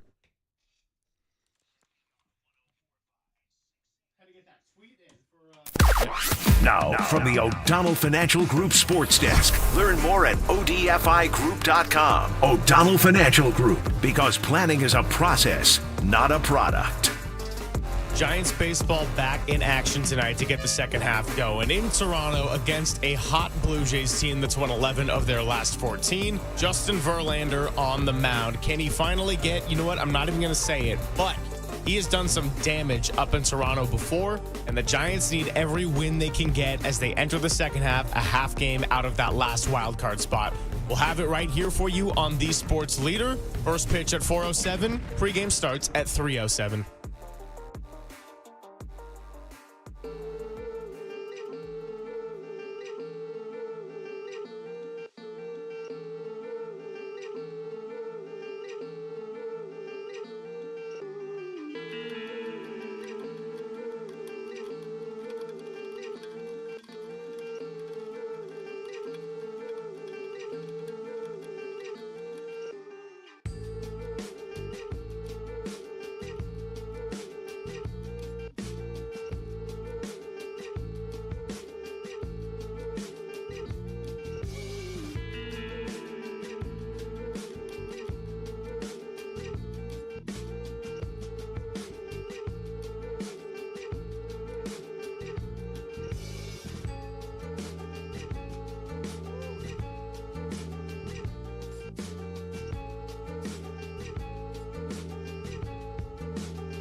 This is Papa and Silver on KNBR, the sports leader. Filling in for Greg Papa is Carlos Ramirez on the sports leader.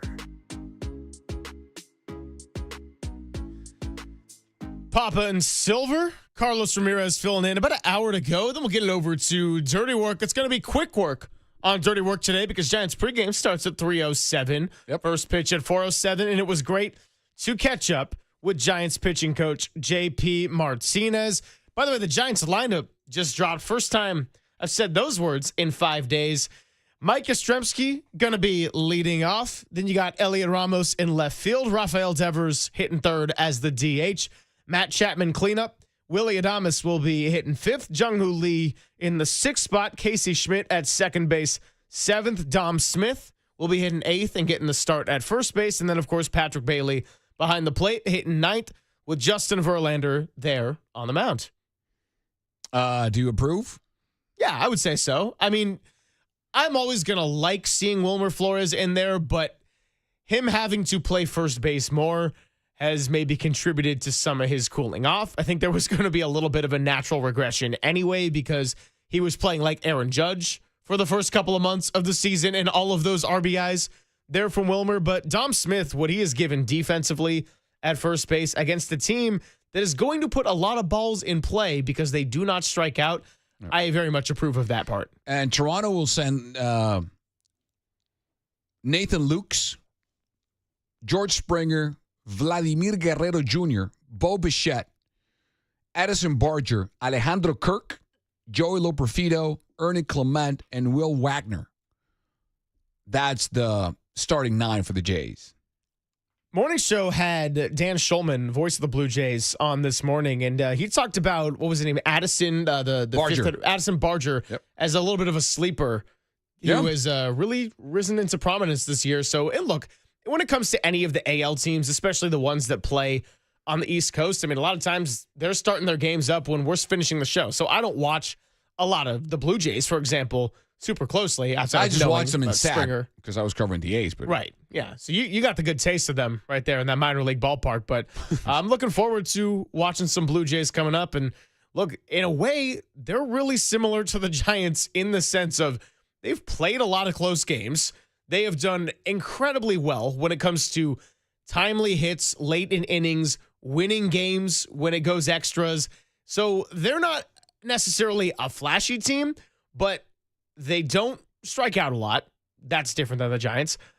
But they've played a lot of close games, and they know how to win tight. So I wouldn't be surprised if, like the Dodgers series, we get 3 games this weekend where the outcome is in doubt until the final couple of outs or the final pitch, for that matter. Yeah, I think the difference is the way they go about it because their collective ERA, I think it's 21st in baseball. Their starting pitching collective ERA is not good. They're 25th. The Jays are 4.60 collective starting ERA. So, yes, they're one of the greatest or best teams in baseball now. They just go a different way about it. Bo Bichette's having a rebound season. Springer the same at age 35. The Giants are looking for offense. The Jays are looking for pitching. Yeah. Especially starting pitching. So there you go. Yeah, 2 teams very similar who do it in a different way. I do got to tell you before I forget and get carried away that it's time for the KNBR Bay Area Sports Calendar. That's right. Thursday and Friday with the Little Happy Days. Sponsored by Surfside. Before first pitch, grab a pack of Surfside iced tea and vodka or Surfside lemonade and vodka. Surfside, a proud partner of Giants baseball. Really not a whole lot going on as far as locally in the Bay Area. The Sacramento River Cats get going tonight at 6:45, so you can go out if you're in the Sacramento area and check that out. When Marcus Boucher was in Sacramento watching A's Giants, he kind of told on himself, said he got the pink lemonade Surfside. I haven't even seen those sold at Oracle Park. I did have a Surfside, though, when we were out at the patio for that last game because John Shea joins us every Wednesday. Our time with John Shea is sponsored by Surfside, so I had to grab one. Just sent him a picture. I said, hey, honestly, not too bad. Just pretty good. Probably for Shea, hey, might not want to do it in the middle of a Giants game. I think he's got some more important work to be doing. Yeah, he's a pro. He knows how to handle his liquor. When and where. He's a pro. Time and a place for John Shea. And that's the Bay Area calendar brought to you by Surfside. Although I am curious to ask, because like I said earlier, You're a great follow in the sense of you're all over the place Oh, thank with all you. these different sports. What do you got coming up in the worlds of not just Bay Area sports? You got any MLS games on the docket? Thank you. Yeah. Well, I got A's coverage today, tomorrow, and Sunday on NBC Sports California with Shooty Babbitt. And then I'm flying to Salt Lake City on, Friday night. I have a Saturday night game. The San Jose Earthquakes visit the Real Salt Lake. Yes. I haven't been in Salt Lake City since I was 6 years old. Wow. Kind of. My family and I took a road trip, and we drove by the Salt Lake City. And so I'm going to be there for the first time in 36-something years. So I'm looking forward to it. Hey, that's going to be awesome. And then I'm coming back, and then I have, it's training camp season. Well, next week it's training camp, so I got that going on too. And I'm going to tease this. Next week, we have a big announcement. Big 49ers pre- and post-game live announcement on NBC Sports Bay Area. Oh. Big announcement. Okay. NBC Sports Bay Area. You got a day on that announcement? Tuesday. Tuesday, okay. Tuesday next week, we have a big, that's what I've been told. I'm teasing it. We have a big announcement next week regarding 49ers pre- and post-game live. All right, so Walter, next Tuesday, when you're watching England versus Italy in the Euro Cup semifinal, also just have a little side screen going for NBC Sports Bay Area. They're going to be dropping some bombs. And you're going to be where? I will be in Portugal and Lisbon still at that Lisbon. time. So we did the calculation during the break. If England goes on to make the final, then I will be there. And so I can at least enjoy that from afar and from a pub and, I don't know, maybe see Ted Lasso or Rebecca Welton or any of those characters from that show. And no, a lot of the real fantastic people of London. But if I do see Jason Sudeikis, I don't think I'm going to be challenging him to a game of darts at a pub. I don't think that's going to end well for me. Yeah, barbecue chicken. Have you had, you haven't, do you know what pastéis de Belém are? No. Have you heard about that? No. When you go to Lisbon, you're going to be in Portugal. Yes. You leave tonight. I do. Agree? Yes. Yeah. When you go to Lisbon, beautiful city, you're going to have the best time of your life. A lot of similarities to San Francisco, I hear. Yes. Yes, and yeah, kind of. Hilly, a little bit of a warmer climate, big red bridge. Yeah. You're just like a really quick train trip away from having something in Portuguese. It's called pastéis de Belém. Oh, they are sweet, cream-filled, like cakes, like crab cakes, but sweet. It's a dessert. Pasteles de Belém in Spanish. Pastéis de Belém. You're gonna have them. Just trust me. Oh, I'll be sending you a picture. When you go to Porto in Portuguese, bacalhau is the big fish they eat. I did know about that. Bacalhau, Yes. and then Porto wine. Yes, which is of course. a product of their English influence. When the British were trying to move/smuggle wine down south, they went through Portugal, and because of multiple geographical and nautical accidents, the wine was stuck in Portugal, hence the Porto wine, which is more like a brandy tasting wine. You got to have it. Sit next to the river, bacalhau, Porto wine. You'll thank me later. I'm going to be sending you pictures. This Please. is all going to be great for my mental health. Physical health, might be ramping up the calories a little bit in 10 days. And guess what?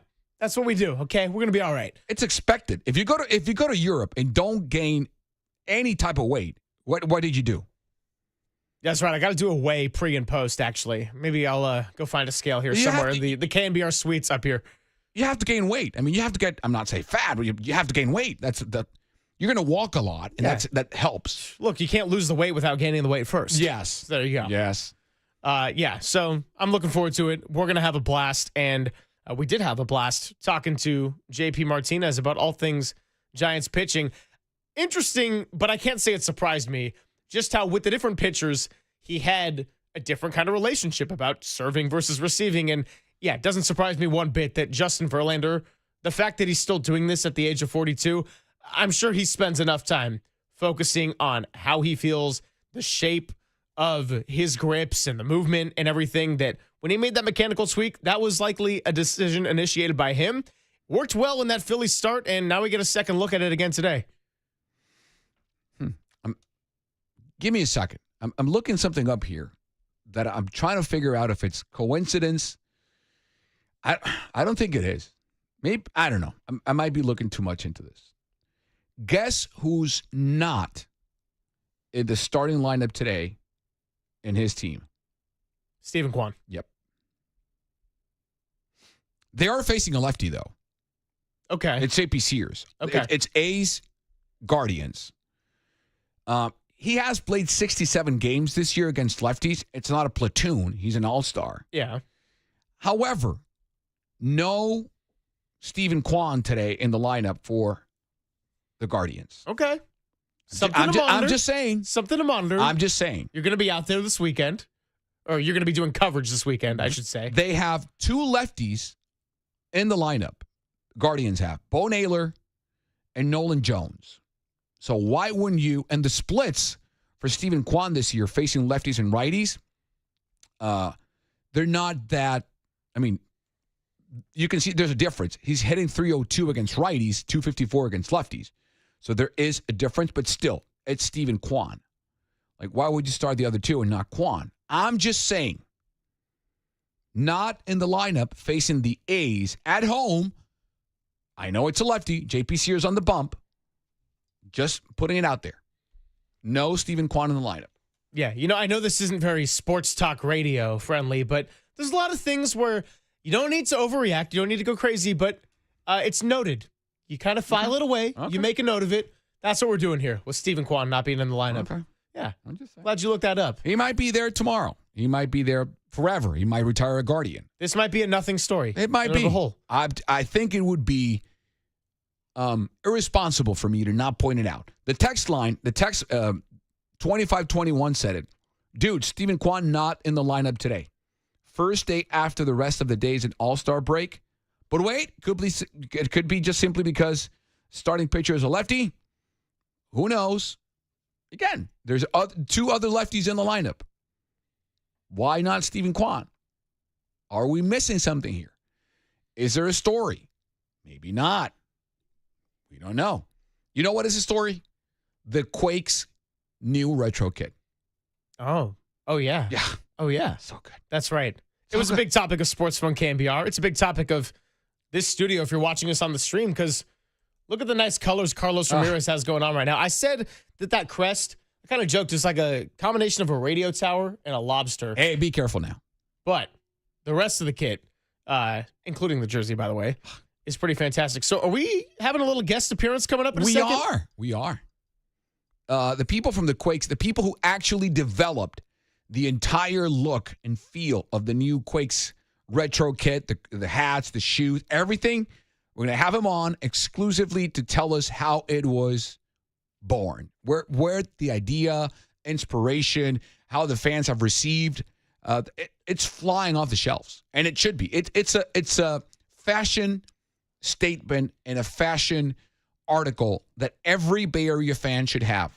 I truly believe that. It's so beautiful and so iconic and so well done, paying tribute to both the past and also looking forward to the future. That I don't even care if you don't know who the Quakes are. If you're a Bay Area sports fan, you got to have this jersey. Period. My humble opinion. Well, let's talk about the history behind that jersey in a little bit, and then we can finish up the show and get it ready for Dirty Work with your calls, your texts, your thoughts on the Niners, the Giants, or maybe Jonathan Kuminga watch day 18. Who knows? Pop on Silver with Carlos Ramirez on the Sports Leader.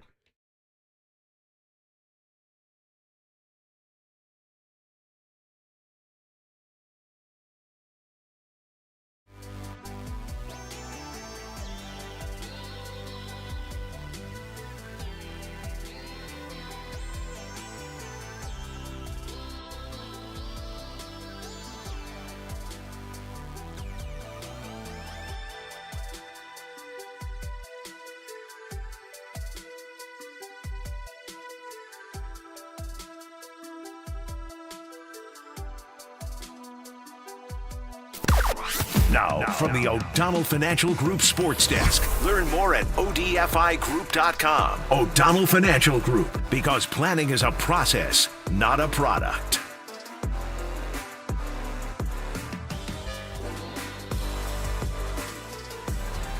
The Giants released their pitching probables for the weekend. Justin Verlander will go today, then Logan Webb and Robbie Ray rounding it out in Toronto. And set those alarms early, by the way. 12:07 first pitch tomorrow, and then 9:05 for Sunday. Plus, if you want more information about this Blue Jays team, check out the interview Murph and Marcus had with play-by-play voice for the Blue Jays, Dan Shulman. Bye, Jay.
And now it's time for the Protect Your Assets Business and Technology Report with me, David Hollander.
Silver now continues live from the KNBR Casino Matrix Progressive Jackpot Studios.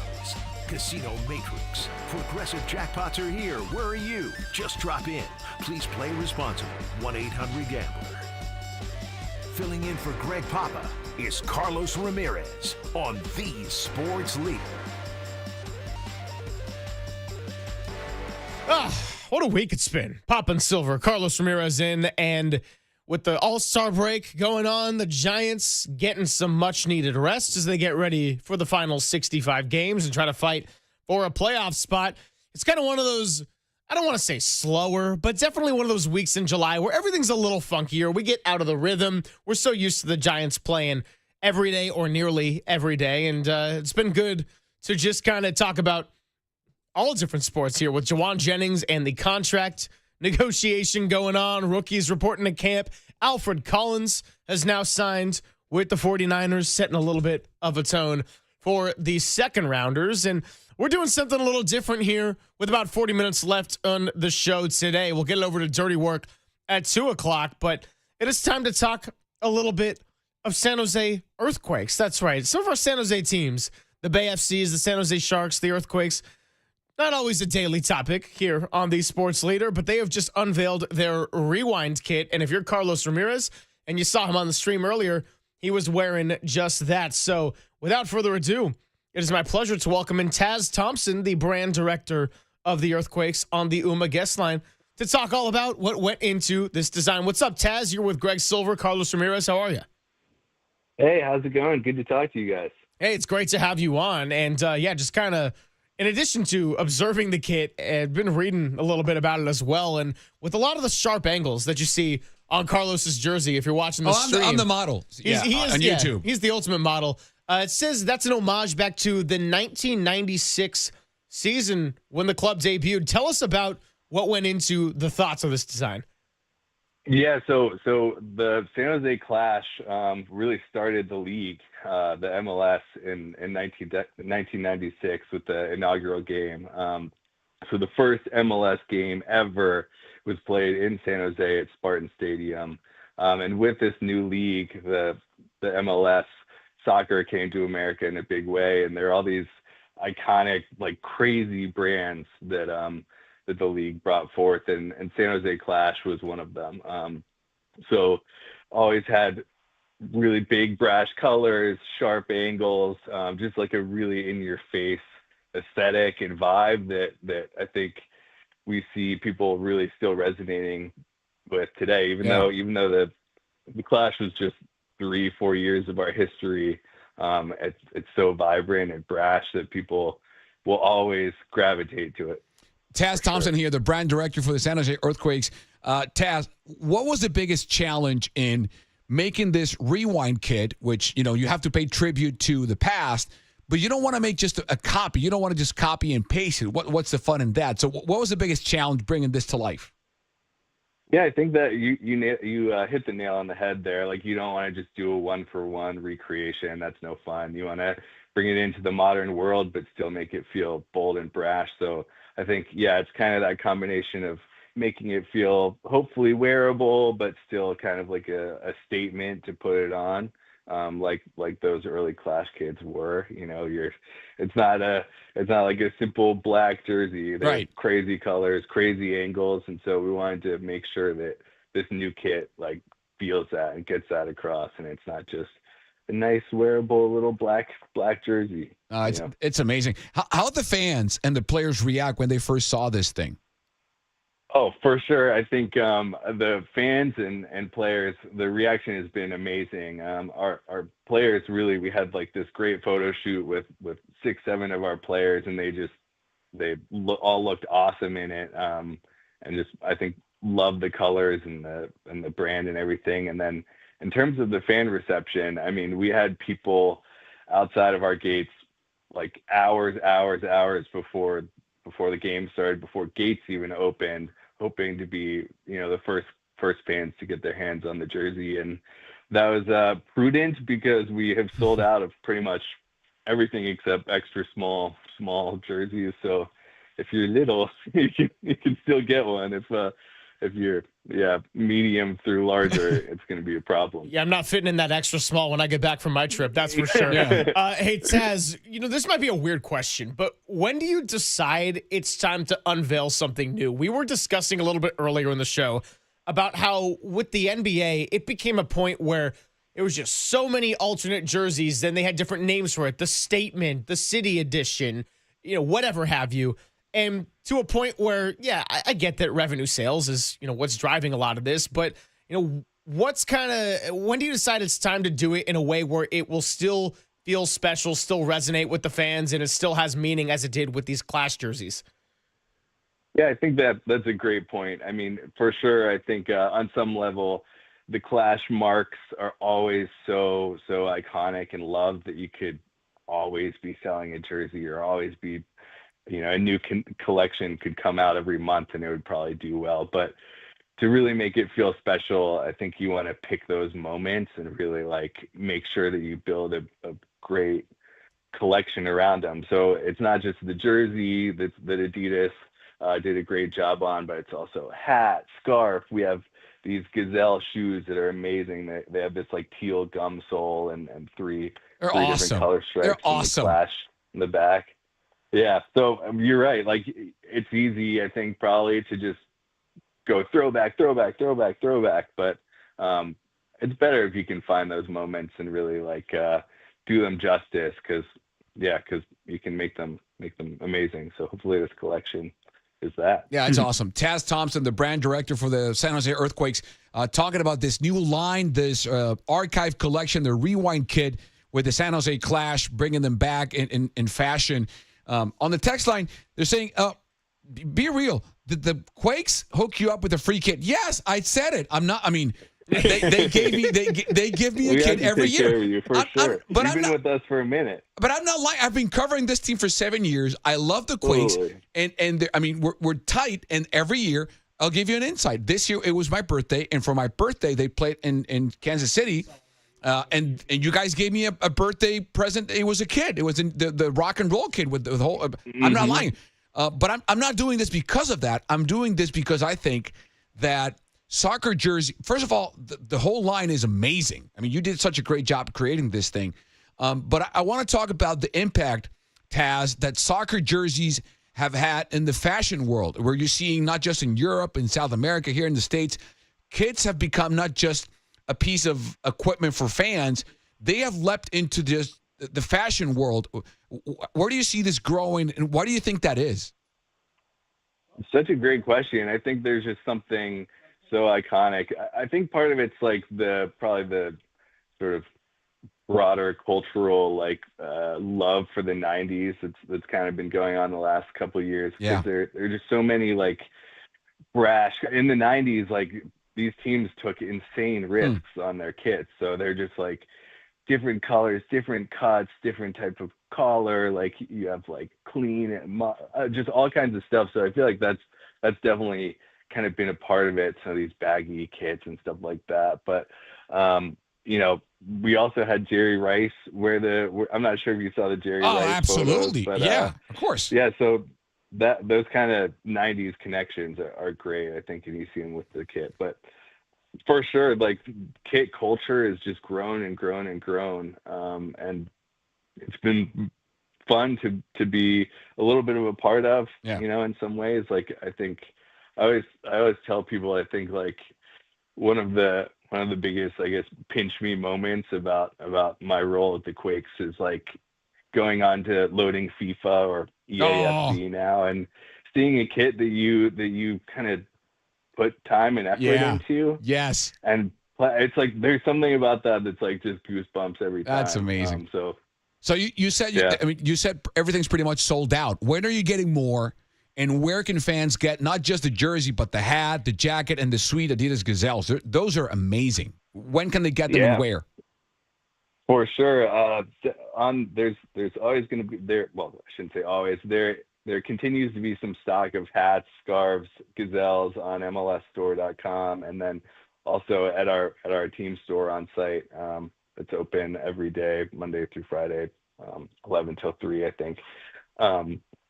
So come by and get those before they go. The jerseys, that's it, man. Yeah, you're gonna maybe they'll climb in dollars and be on Depop for $400 in a couple of years. That's about it. But yeah, definitely there might still be some sizes online. I'll have to check. Taz, we appreciate you coming by and telling us a little bit about the new kits. Congratulations on the unveiling. They look fantastic, and got to get out to San Jose and check it out sometime soon. Yeah, Greg, we'll have to get you a kit too, not just Carlos. XL. He's going to Europe today for 2 weeks. Okay. He ain't going to fit in an L. You got to give him an XL. I'll go to Germany and make them design that. The goal is medium. The goal is medium, all right? Thank you, Taz. Thank you, Taz. We appreciate it. The Quakes did it the right way, man. I mean, I can honestly say I'm a soccer kid expert. They did it the right way because it's not a copy and paste. It's a tribute to the past, looking forward. They kept the brand on brand. The logo, it's perfect. They did it perfectly. Every Bay Area team should look at the Quakes and say, that's how you do it. Amazing job. We do have some breaking news, and it's not great breaking news. Oh, no. The 49ers have placed 6 players on the active and physically unable to perform list, which includes wide receiver Brandon Ayuk. As expected, it also includes Ricky Pearsall. So what? A new layer has now been added to this Jawan Jennings contract negotiation. So 6 players on the PUP list for the 49ers. Brandon Ayuk, offensive lineman Andre Dillard, defensive lineman Yetur Gross-Matos, Malik Mustafa, as we expected, linebacker Curtis Robinson, and then the surprise one, wide receiver Ricky Pearsall, who I think a lot of people were hoping was in for a big year number 2 and what was really going to be a true year number 1. But even with the tragedy of the gunshot wound aside, Pearsall has just not been able to get right with some of these nagging injuries, and he's now going to miss at least the first handful of games here. Yeah, not good. Not good for the Niners. Not good, in a sense. And I don't want to say it's good for when an injury happens. It's good for a teammate, but the timing of it benefits the Jawan Jennings raise demands and contract situation because if Ricky and Brandon Ayuk are going to be in the PUP list, like you said, Greg, they're going to miss their first 4 games. Yeah, at least. So that bodes well for the Jawan Jennings status and contract negotiations / demands. That's not good. It's not good for the 49ers. No. Ricky Pearsall, Brandon Ayuk, again, 2 of 6 players on the PUP list, so they're going to miss the first 4 games of the year. And that's how we're going to round out our show before we get it over to Dirty Work. Giants pregame is going to start at 3:07. They're back in action to take on the Toronto Blue Jays for the first of 3. Justin Verlander will be pitching first out of the break. But now a new layer to this Jawan Jennings demand, which already was making some headlines to start the week. And now Brock Purdy, outside of George Kittle and Christian McCaffrey, you got to be throwing the ball to somebody. We'll talk about that, and we'll take your calls. 808 KNBR on the Sports Leader. KNBR, the Sports Leader.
Greg and Greg, Papa and Silver. This is KNBR, the sports leader. Filling in for Greg Papa is Carlos Ramirez on the sports leader.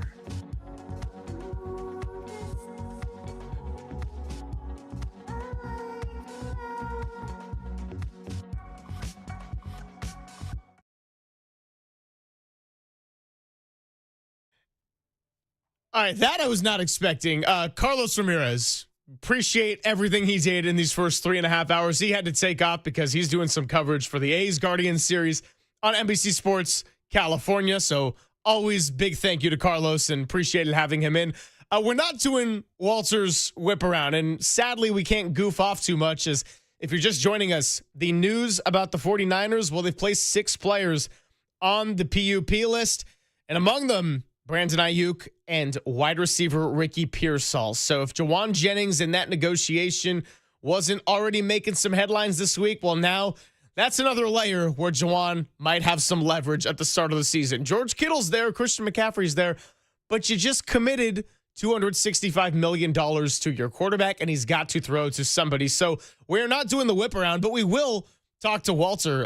First of all, happy Friday. It's been great to have you in all week and work with Krug, work with Carlos, and work with JT yesterday. But look, the Giants, this is going to be a fun stretch to the end of the season.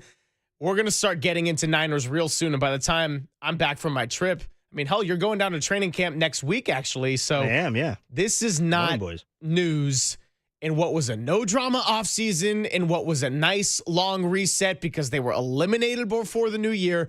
Things were going well. Now you had a little bit of drama, and Ricky Pearsall missing the first 4 games.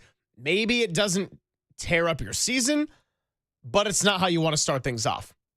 Yeah, no, it's definitely not ideal. And I hit you with the whip around because everyone else had, I mean, JD, Carl, I'm looking at all the stingers, JD, Carlos, JT, Kruger, they all had their name on it. So I figure if I was going to pop on with you, I had to throw my little taste in there. But yeah, it's not ideal, man. I mean, in an off season where we were stressing not having drama, and there seems to be a lot of it in the wide receiver room once again this year. A little bit of a different circumstance, obviously, dealing with injury rather than contract holdouts. But I mean, now all eyes are to Jawan Jennings. I mean, you're kind of handcuffed in that you gotta give him what he wants, or else you're going to be down. I mean, who else is in the wide receiver room right now? Yeah, I mean, you're expecting now, and now you're kind of like hoping for a big leap from Jacob Cowing, who, again, we've heard a lot of things about. I watched him in college a lot at Arizona. Really good route runner, was a reliable third down player. But number one, the NFL is different than college. Thanks, Captain Obvious.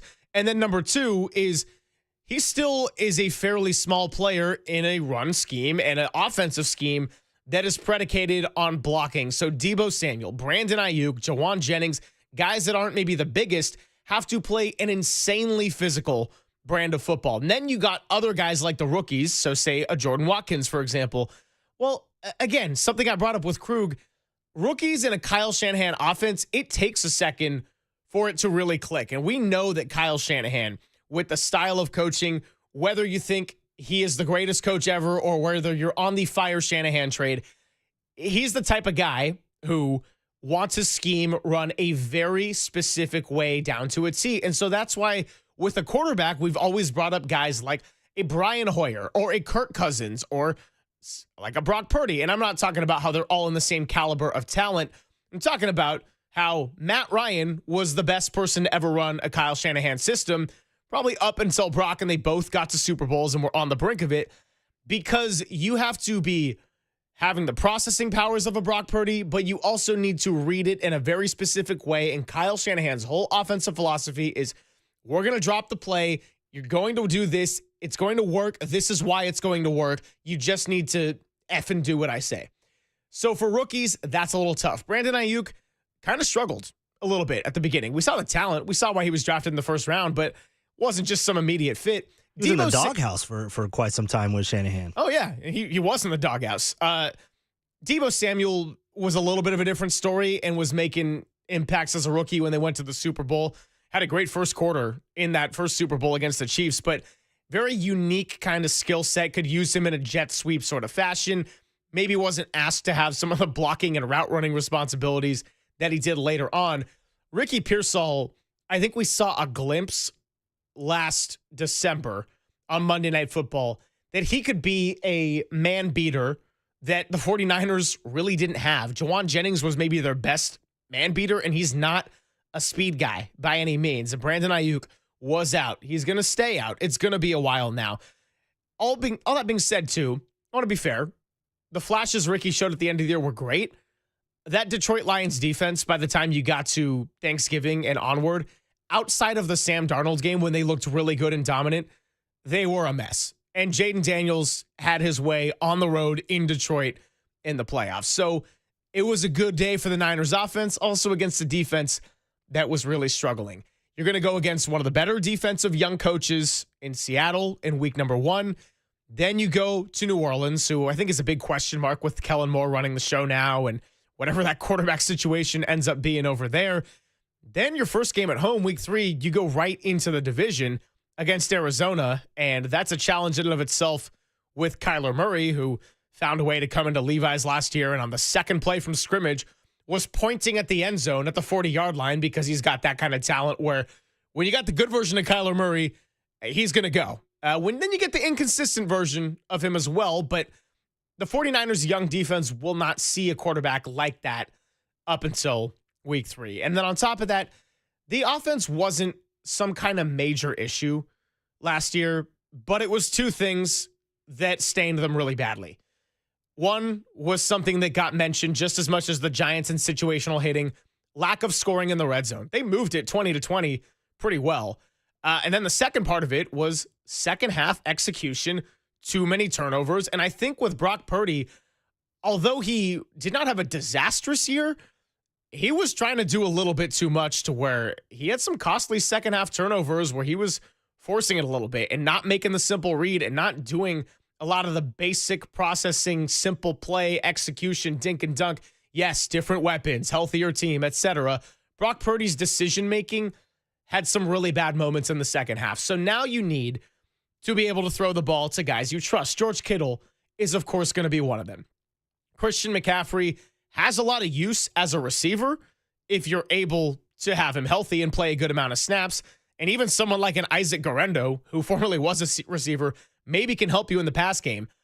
But outside of that, you have to have Jawan Jennings in this mix to start the year. And if you don't, Walter, if you're going to make a trade because Jawan wants $19 million a year for the next 2 or 3 years, and that's just not realistic for the front office that, on the record, wants to be ruthless in their negotiations, well, then you need a plan B to come in right away, whether that's a veteran you can sign like a Keenan Allen or an Amari Cooper, or something you can trade for in a package for Jawan Jennings. And realistically, I don't know what caliber receiver gets traded for a Jawan Jennings who's got a lot of value and is greatly appreciated here in the Bay Area. But if you're the Jets or the Chargers, as Mike Williams, by the way, is now retired, and you're kind of short on receivers, what are you going to be able to give back where Kyle Shanahan says, yeah, why don't you come in and fit in my system as we get ready to start training camp next week? Yeah, and I think Jawan Jennings is more valuable in this system than any other system in the NFL, right? So, I mean, you were talking about the big problems with the 49ers last year when you look to their deficiencies, when you look to how they performed in the red zone. A lot of that correlates with Christian McCaffrey not being there. So you hope that with him coming back, but you don't know how healthy he's going to be, right? I mean, you don't know how much of the workload that he can shoulder. But you figure with him being just on the field, that will change things for the 49ers and their fortune in the red zone. But when you just look to the wide receiver room, I mean, it's starting to dwindle down really you said Jacob Cowing, bro. I mean, like, that's all we got now. It's going to be really interesting to see how Jacob they Cowing adjust might to be that. good, right? But we don't know. We have not seen enough. We don't know that. Yeah, We've we don't seen know him that as a yet. special teams player. Right. So then now you start to look to other guys that can contribute on the 49ers offense, and you start to look to guys like George Kittle, right? I mean, he's probably going to be, if he wasn't already, your number one target in the offense. So I guess when you start looking at everything that's going on with the 49ers, especially with the wide receiver room, how much of a drop-off is this 49er offense team going to have going into 2025? I have some good thoughts on this, but I see the phones lighting up, and Walter is doing a little bit of double duty. So if we missed your call, give us a call back, 808 KNBR. We're going to wrap up the show when we return and continue on this topic and why this time around is a little bit different than years past. Injuries impact any team. Why does this really sting for a 49ers team that's trying to get back to prominence, the playoffs, and the ultimate goal of lifting a Lombardi? I'll tell you some of that next on The Sports Leader.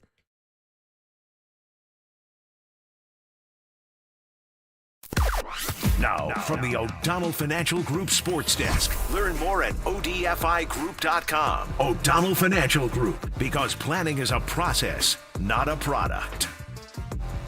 The Giants released their pitching probables for the weekend. Justin Verlander will go today, then Logan Webb and Robbie Ray rounding it out in Toronto. And set those alarms early, by the way. 12:07 first pitch tomorrow, and then 9:05 for Sunday. Plus, if you want more information about this Blue Jays team, check out the interview Murph and Marcus had with play-by-play voice for the Blue Jays, Dan Shulman. Bye, Jay.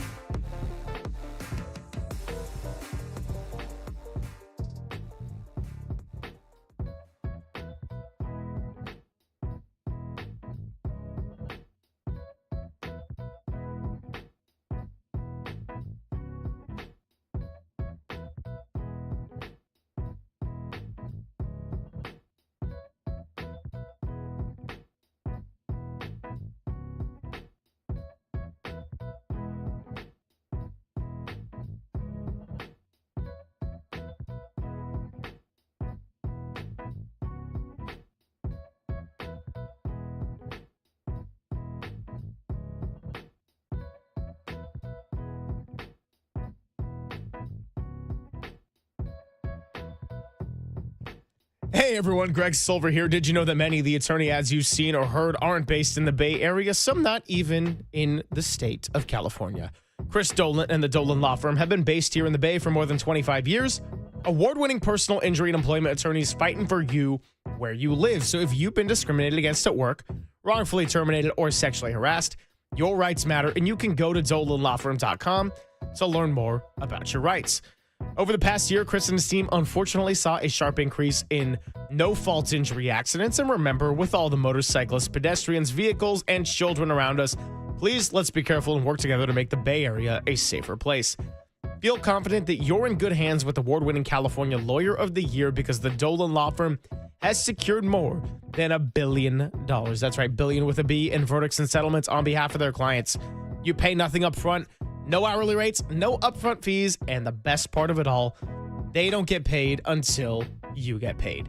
They live here, they work here, they win here. DolanLawFirm.com.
Now back to Greg Papa and Greg Silver on KNBR, the sports leader.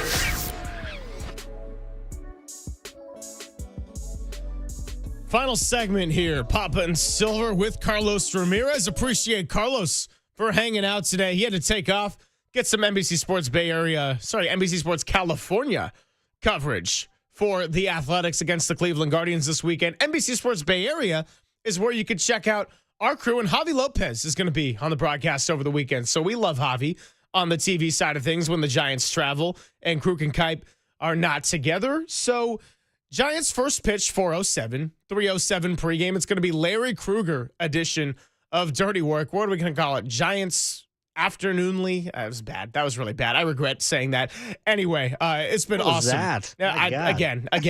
Again, I'm just giving you Walter material to just come back and ruin me with. But no, this has been a fantastic week. Appreciate the shows I've had with Krug and with JT Snow yesterday. And I'm excited to keep this thing going an inch closer to football season. But I'm not excited about the fact that Ricky Pearsall has now joined Brandon Ayuk and 4 others on the PUP list to start the year. So they're going to miss at least the first 4 games. It's the hamstring that's been a nagging injury. Last year, it was the shoulder. Then he had the gunshot incident and missed the first half of the season or close to it and had a couple of flashes of who he could be. But the best ability is availability, and the 49ers are thin. We got Walter and Danny Dunn back there hanging out with us, and we're going to get it off to Krug in just a bit. 808 KNBR if you want to squeeze in a phone call. But we talked about how in the NFL, any key offensive player getting injured drastically changes things for a quarterback or a team. There's a select handful of quarterbacks that can take a team that would be garbage and maybe a 3 to 4 win team and make them competitive enough to be a playoff team. Other than that, everybody needs support. And Brock Purdy, we saw how he was when he had more support than most quarterbacks on a rookie deal get, and he almost won a Super Bowl.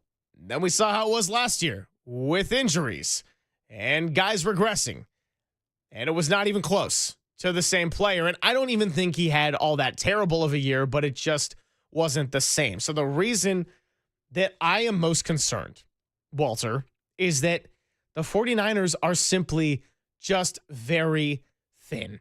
We went into the Giants season and we did our win predictions, and I went with a modest 83 because while I liked the team, I didn't love the bullpen and the lack of lefties. It turned out that the bullpen was just so good it didn't really matter. I didn't love what would happen on the bench if you think about who had to fill in for the infield or who had to come up and get some at-bats outside of the main guys in the lineup. And by the way, there's still guys in the starting lineup that have struggled. So Jawan Jennings has been Mr. Reliable. And I think that the urgency with which you got to deal with the situation. I know John Lynch said he wanted to be ruthless in negotiations and intentional about cutting costs and retooling this offseason. I understand that. I also understand how you handle situations sets a precedent.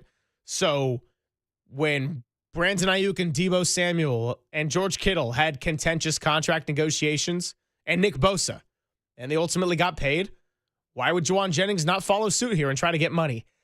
The circumstances are also drastically different here to where you can't mess around and just wait for the first month of the season to come around and have everything get resolved from there, because you don't know what happens week to week.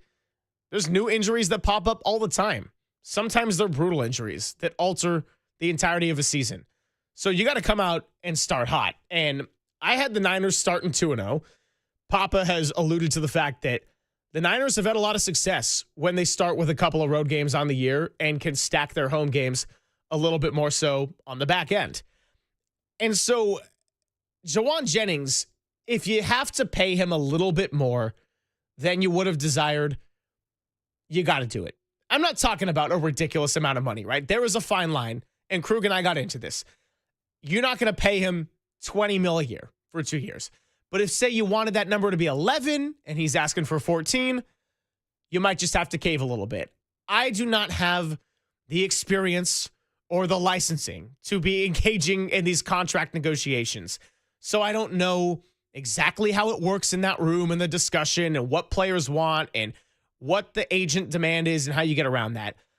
But I'm very much pro incentives for Juwan. You could make it a moderate raise with a chance at some pretty handsome incentives.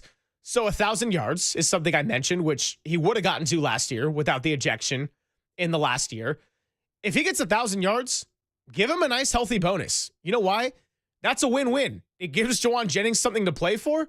And if he does get to that point and you got to pay up, well, then it shows why you gave him the contract in the first place. And by the way, with something like incentives and performance incentives, Juwan Jennings has a chance to really stack up those stats in the first month of the season. And it's not like once a Ricky Pearsall or Brandon Ayuk come back, he's all of a sudden out of the picture. It just gets spread around a little bit more. So it adds another layer to this whole discussion. Veterans are going to report to camp next week. Not ideal news that you've got 2 of your 3 best receivers and one of them who you dished out a buyer's remorse amount of money to starting the year on the PUP list. I don't think it's end of the world that Ricky Pearsall's got to start on the list, but I have to say I'm a little bit concerned now with a lot of these minor injuries racking up when he's only gotten a certain amount of in-game NFL reps to this point. So there you kind of have it on a Friday as we get ready to close down the week and give it over to Dirty Work. Walter, since we did play your own stinger, I want to give you a chance to share some final thoughts as well.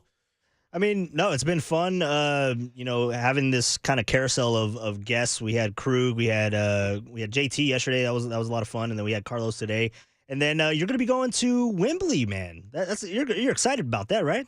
Yeah, I tried to hold any kind of excitement because the Niners news put a little bit of a dark cloud on this Daly City fog here. But no, I'm very much looking forward to getting a little bit of time and obviously reuniting with Papa and doing training camp shows because all 3 of us are going to be down there together. And we're coming up on a month as of right now of being full strength and the 3 of us together. So it's been a bit of a mishmash in July, and I've had a lot of fun with it. But the news cycle continues to get hot and cold because you get rumors, but not a lot of moves. And we'll see what happens with Juwan. We'll see if the Warriors do anything by the time I come back. I joked on social media that I was setting my alarm for this morning for Warriors free agency news. Yeah, day 18. Still a little bit quiet here, but no. Well, you have a great vacation, and when you come back, it's time to go, baby. It's 49er training camp. We're going to be ready to go. If you tell me it's time to go, I'll be ready to go. But if you get Buster Posey to tell me, then I might never be better as a radio host. So appreciate all the listeners, the texters, the YouTube chat for all your engagement this week. We have a fun time doing this, but the interaction is what really gets these discussions going. Thank you to Larry Kruger. Thank you to Carlos Ramirez. And thank you to JT Snow and, of course, Walter, Danny, Tim, all the guys that make it happen back there. JP Martinez gets a nod for his contributions today. Giants back at it. Second half, and the final 65, I should say, starts at 4:07 pregame at 3:07. So let's get it over to the Dirty Work edition of Larry Kruger. Appreciate everybody, and I'll see you on July 30th. You're listening to KNBR and KNBR FM San Francisco, the sports leader, a Cumulus Media station. It's time for Dirty Work, which starts now. Okay, the fun's over. They've done the dirty work of the radio business. Anybody messes this thing up for me tonight is through. Engineering, board operating, and producing. Not only are you fired, your life is over. And now they have the microphone. What could go wrong? Nobody messes up. You understand me? Don't mess up. Adam Copeland. You wanted some sort of like hard-hitting Bob Lee journalism. You came to the wrong place. Derek Papa. Oh, boy. Okay. It's getting hot. Is it getting hot, sir? That's even worse. How are we feeling? It's getting hot. Oh, boy. And Tim Webb. Mankini. Yes or no? 59. We go with this, Tim. It's a dirty job, but someone's got to do it. Ridiculous. Completely ridiculous. Welcome to Dirty Work. KNBR 104.5 and 680. The sports leader. And away we go. Welcome to Dirty Work. Larry Kruger with you. No Copeland today. No D-Pop. We got very little show. We only got about an hour, maybe roughly an hour and a half. Not quite, because we got Giants baseball. The Giants start the unofficial second half. They're 95 games into 162, so it's the sprint for home, and it starts tonight in Toronto against the Red Hot Blue Jays, who are playing great baseball. They're leading the American League East. They've won a bunch of games in a row at home, and they've got Chris Bassett on the bump against Verlander to start the unofficial second half. Giants starting the second half 6 games behind the Dodgers in the National League West, a half game behind the Padres for that third and final wild card spot in the National League. There are 3 wild card spots. We'll talk a little Giants baseball going into Giants Blue Jays. And if, of course, you want to jump on the line, feel free. Bang the number, 808 KNBR. But we're going to talk a little Niners as well. And I just want to clarify one thing that the boys were talking about in the last show. Today, the 49ers did make an announcement in regards to their roster. And they listed the following players as been on the PUP list, the physically unable to perform list, which nobody wants to be on that list, right? I mean, come on, let's go. Physically unable to perform. I mean, that just doesn't, it gives you a bad vibe just across the board, whether you're a football player or not. But there you go. Right now, to start training camp, there's a big difference. To start training camp, the 49ers will have the following players on the PUP list: Brandon Ayuk, offensive tackle Andre Dillard, defensive end Yatir Gross-Matos, safety Malik Mustafa, wide receiver Ricky Pearsall, linebacker Curtis Robinson. In addition to that, the following players have been placed on the NFI list, the active non-football injury list, which meant somehow they got hurt in the offseason doing something. It wasn't playing football, and they are on the NFI list, and that is Ben Barch, who, the hope is that Ben Barch is going to step in for Aaron Banks at left tackle, or left guard, I should say, next to Trent Williams, and be the Niners' starting left guard this year. And if it's not Ben Barch, it's going to be a wide open deal, and it might be Connor Colby. It might be a rookie starting at left guard. And there's a number of other options, Spencer Burford and others who will probably get a look. Nick Zakel, Drake Nugent. I mean, the Niners do have a number of backup players. Austin Pleasance is a tackle, but who knows? Maybe he could play guard. So Ben Barch and George Odom on the NFI list to start camp. Ayuk, Dillard, Gross-Matos, Mustafa, Pearsall, Robinson on the PUP list, physically unable to perform list to start camp. Now, you say, well, what did those guys say that's not right? They were just talking. I mean, Greg Silver was talking about how, these guys are going to miss 4 games. They will only miss 4 games if they're on this physically unable to perform list after the cutdown. So today's decision does not take Ricky Pearsall off the field for September. Okay, so do not confuse that. Ricky Pearsall, I mean, it's not good news, don't get me wrong, right? The Niners have been saying he's healthy. Oh, are you kidding me? He's healthy. The guy's totally healthy. Really? He's hurt all the time. At this point, he's like fine china. He's just very, very, handle him with very good care. Bubble wrap, tissue paper. I mean, no sharp edges. Anything at all can hurt Ricky at this point. I'm kind of being a smartass, but he has been consistently hurt since he has been a Niner. So they told us in OTAs that he was just being held out for precautionary reasons. Say, hey, you'll see him in camp. But suddenly his injuries are going to linger into camp. So it is a concern. But do not confuse today's announcement with anything more than that. It's a concern that he's going to miss some camp, but it is not. Today's decision was not an announcement that Pearsall will not play in the first 4 games. The way the PUP list works is you have the initial PUP list, and those guys can come off that PUP list at any point in camp, right? At any point. They don't have to be on there for a certain amount of days. They could come off tomorrow. They could come off, the last day of camp or never. All right.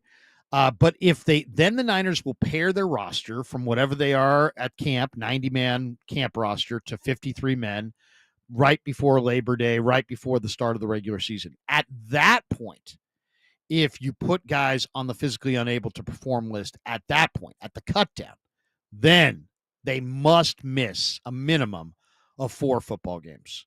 So Pearsall, I'm not saying he's going to be there week 1, but today's announcement does not take him out for the first month of the season. It just means that, he's not ready to go in camp. So that's not a good sign, but he's not out for the first month. That's the good news. So, and who knows? I mean, do I expect him to miss time? At this point, I probably expect him to be hurt more than I expect him to be healthy because he's been hurt more than he's been healthy. If you look at his career at Florida and at Arizona State, he doesn't have massive production. Well, why is that? Probably because there were some injuries along the way. There were also other players there that he was competing with for playing time, but he really didn't have this overpowering. You looked at his resume and you said, man, he made some amazing catches. He's had some incredible moments. He definitely was productive, but it wasn't like this guy he didn't lead the nation in catches. He didn't lead the nation in touchdowns. He wasn't anywhere close to leading the nation in catches or touchdowns. So there's a little bit of kind of cross your fingers hope that Ricky can do this because he hasn't really done it. It wasn't like he did it in the SEC and he just played every single game. He did it in the Pac-12 with ASU. He played every single game. No, it's been a limited sample size. So good luck to Ricky. I think he's very serious about getting on the football field. I know he wants to show everybody that he's durable, that he's not injury prone, but the old saying, man, you can't make the club in the tub. So we'll see. We'll see how this all shakes out. But he is not out for the first month, but he is out for the first practices, which will be starting on the 23rd of the month. All right, let's do this. Let's take a quick timeout. I want you guys. I caught up about 15 minutes ago with the great Chase Senior, and we talked a little Niners. A lot about Juwan Jennings. He's got a piece out right now on, are the Steelers going to trade for Juwan Jennings? What teams have interest in trading for Juwan Jennings? Would the Niners actually move him? Is there a cutoff price that, it's like too much that, I want to give Juwan a raise. I want to give him a bump. I want him to be a Niner, but you know what? The ask gets to a certain point where it's like, no, I'm not doing that. And, where is that? And it's a different, it's a different, barometer for everybody. Some people might say $10-12 million. That's as far as they're willing to go. Other people might say, hey, I'll go as high as 15. The talk is that he wants Cooper Kupp money, which is like 15 to 17.5 AAV. I won't go there. I wouldn't go there if I were the Niners. I'd rather move on than pay him like Cooper Kupp or Jerry Jeudy.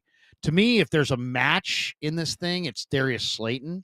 That's the comp that I would say to Juwan and to Drew Rosenhaus. He got a 3-year deal for $12 million a year, 36, 3 years, $36 million total, $22 million guaranteed. That's the ceiling. As far as I'm concerned, that's the ceiling. I'll do that and anything under that, but I'm not doing a penny over that. And if it gets to that point, then I'm moving on. And, the bottom line is, I know that sounds like, some people are like, Krug, why are you so harsh on this? Because you can't pay everybody in a hard cap sport. You're already paying Ayuk big money. That was your choice. You chose to pay Ayuk. You don't get to pay everybody. You can't have Mooney, Ward, and Demo Lenore in the NFL in 2025. So you have to choose. And the Niners chose Demo Lenore.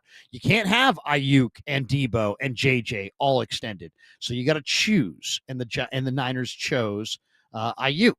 So they can have JJ, but he's got to work with them. It's got to be reasonable. If it's hey man, pay me 50, I want 2 years, $30 million, or I'm hitting the door.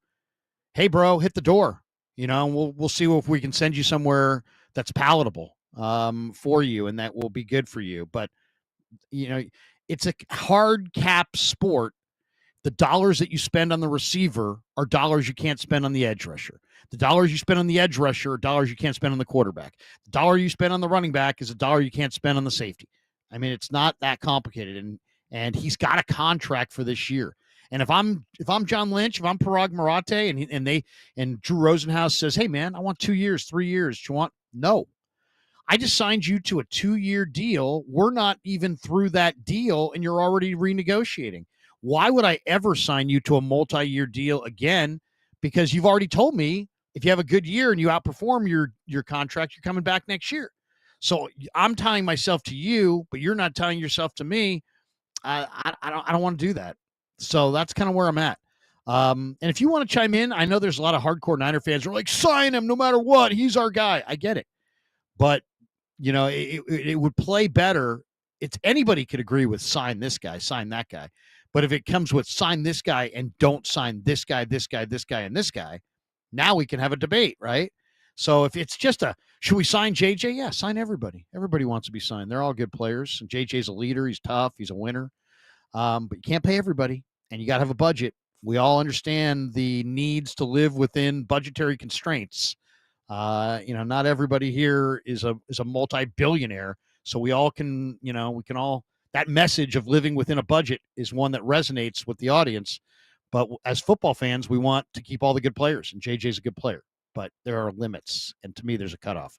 All right, we'll talk a little bit to Chase Sr. about this and other Niner-related topics, and then we will chop it up on a little Giant talk. By the way, I've got the Giant prospect that all Giants fans need to keep their eye on, the under-the-radar Giants prospect who could be a factor potentially in the second half, either via a trade that sends him somewhere or potentially graduates to the big league roster. We'll tell you about the Giant prospect on the fast track before we get out of here. But up next, we chop it up on the Niners with Chase Sr. from Chat Sports on the Sports Leader.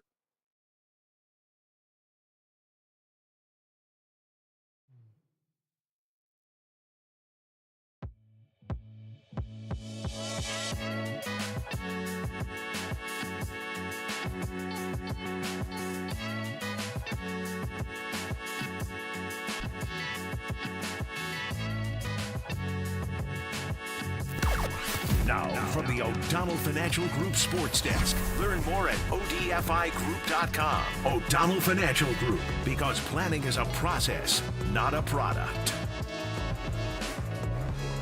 The Giants are back in action tonight against the Blue Jays up in Toronto. Will Justin Verlander get his first victory? Pre-game starts at 3:07, first pitch 4:07. Keep it locked here on the Sports Leader.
Check the mic and make sure it sound right, boys.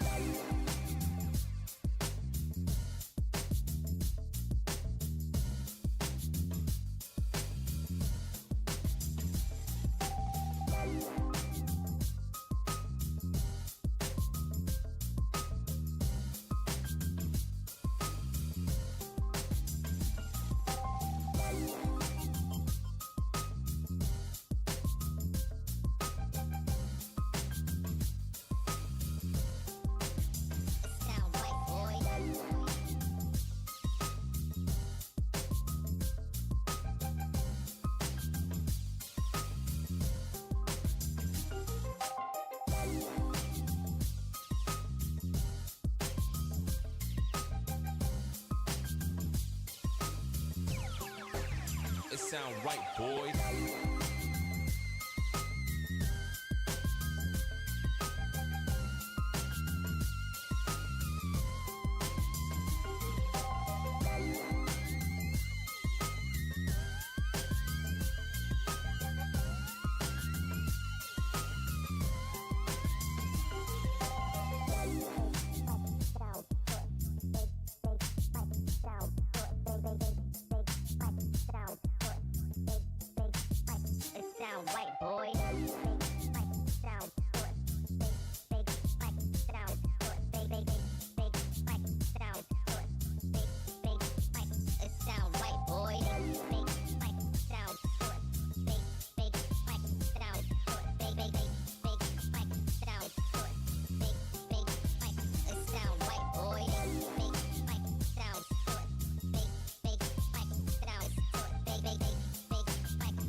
sound right, boy.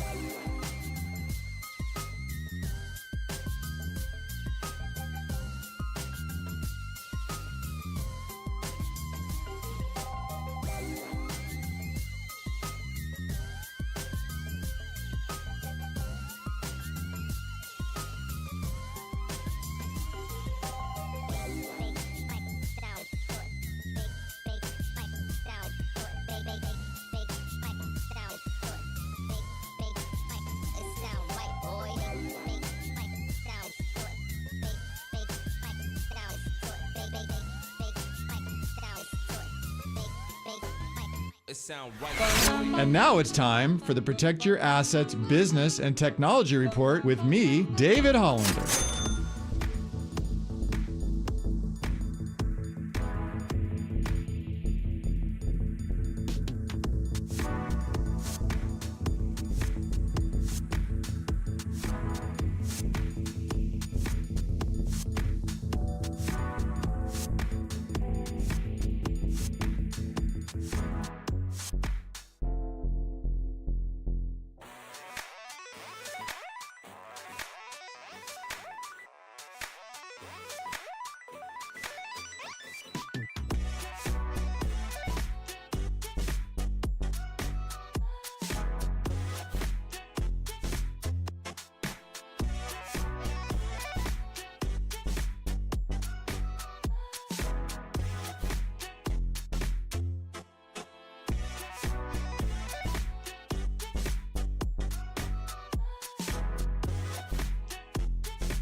Wherever you are around the globe, stream your faithful home of 49ers football 24/7, 365 on KNBR.com. This is the sports leader.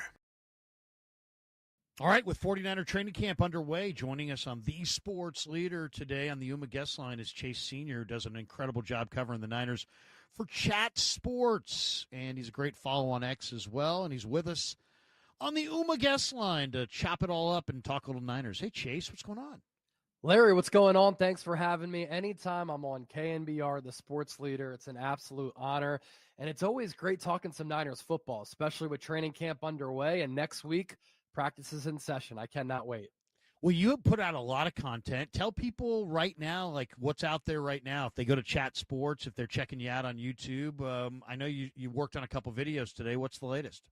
Yeah, so I'm the host of the 49ers Report. We have over 160,000 subscribers on YouTube. We're reaching millions and millions of people every month, long-form content, short-form content. And my goal every time I'm talking Niners is to be as informative, entertaining, insightful, thought-provoking as possible. But I always want to get the audience involved. And I think that I give people a unique perspective. I kind of like to say my on-air personality is a little bit of a combination between a Colin Cowherd and a Pat McAfee. I like to make people laugh, but I also like to make people think a little bit.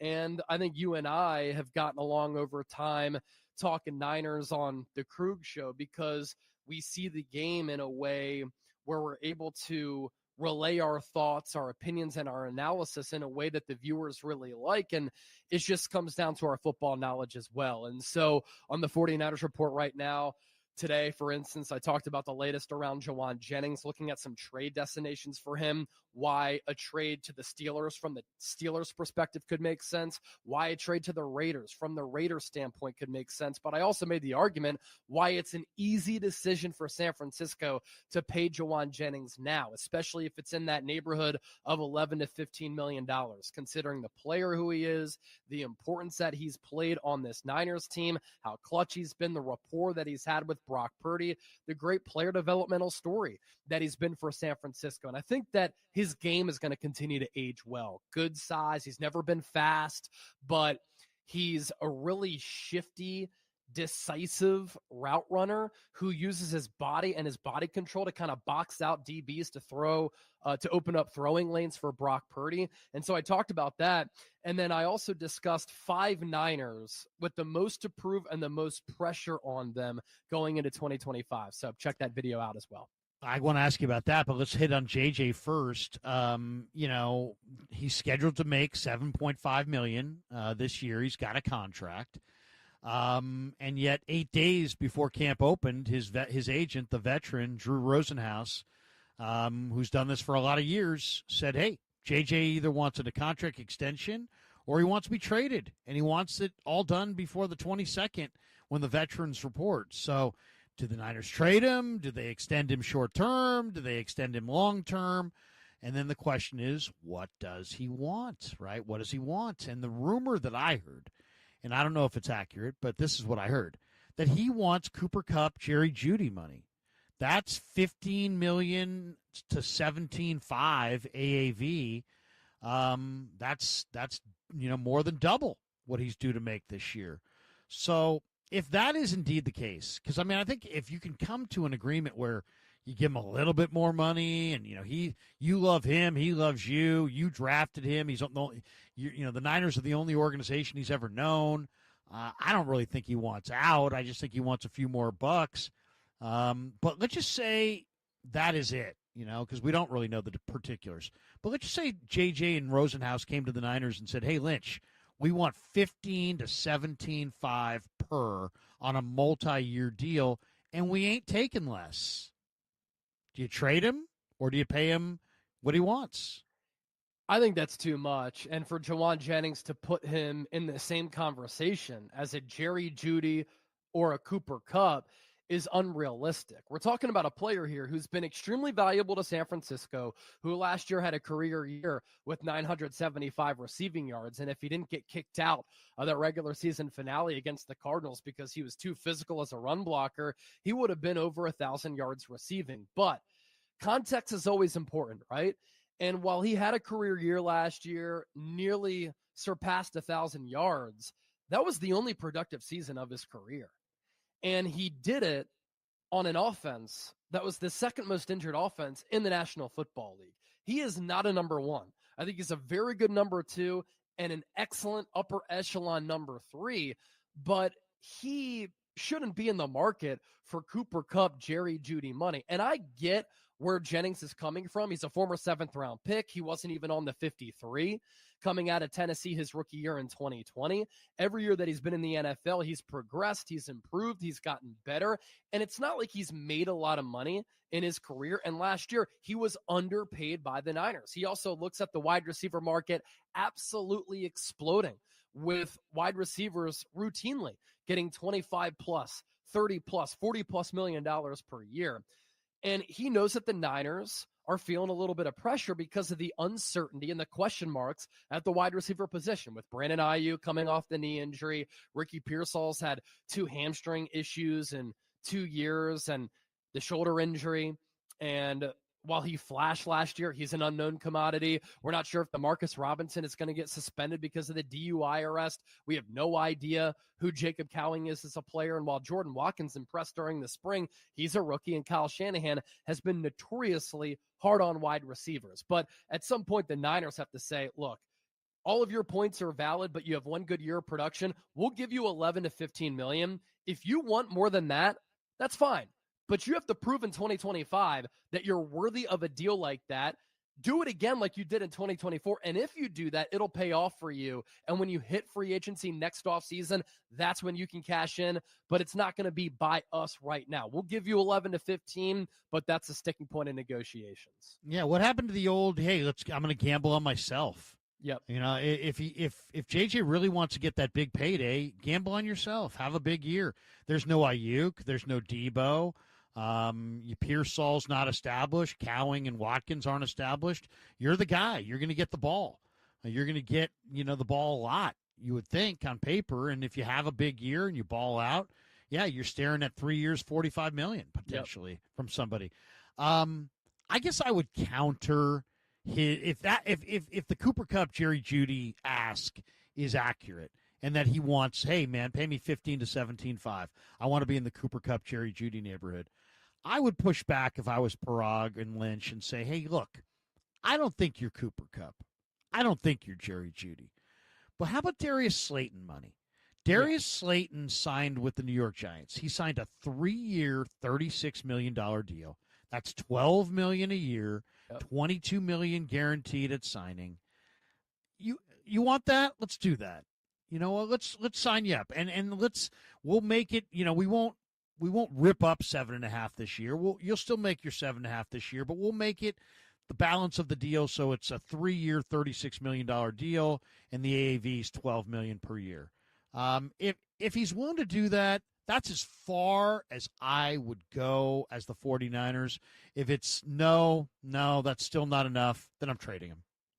Yeah, and I think that you could get a 4th or a 5th round pick back for him. If you do trade him, it is pretty risky. He had a great connection with Brock Purdy last year, and then the aforementioned question marks at wide receiver. But if you can get a 4th or a 5th, maybe even a young wide receiver with something to prove, like an Xavier Hutchinson from the Houston Texans, who gives you similar size to Juwan Jennings, maybe that deal is worth it. But I do think at the end of the day, just because I don't think that it's realistic for Jennings to get that much, that the Niners find some type of resolution, either a short-term contract in that 11 to 15 year per year range, as I mentioned, or they could just double a salary for this year and say, with what you did last year, you were underpaid. We'll compensate you for that because you certainly earned it, and you've been a great player for us, a great leader for us on and off the field. People look at you as a leader, but if you want that long-term extension, you're going to have to go out there and prove it. Yeah, I mean, he doesn't separate, and the Niners were 32nd in separation. And to me, if you want to make Brock Purdy look better, get some receivers that create a little space. Get some receivers that can separate. If you can't separate, every ball is a 50-50 ball. Every ball is a potential pick. Every ball is a potential interception. If JJ ran better, maybe I'd be a little bit more encouraged about paying him long term. But I'm drawing my line in the sand right there. If he wants Darius Slayton money, we can work it out. If he wants Cooper Kupp, Jerry Jeudy money, it's time to go. You mentioned the Steelers and Raiders. How do you envision, I'll tell you the deal that I would love to see. I'd love to see the Niners get like Michael Mayer and like a day 3 pick. If I could get Michael Mayer and a day 3 pick, I'd move Juwan Jennings to the Raiders. I saw the move in Bleacher Report that was tied to the Raiders was Trey Tucker, I think, and a 3rd round pick, which, I don't hate that either. Trey Tucker doesn't float my boat, but he's fast.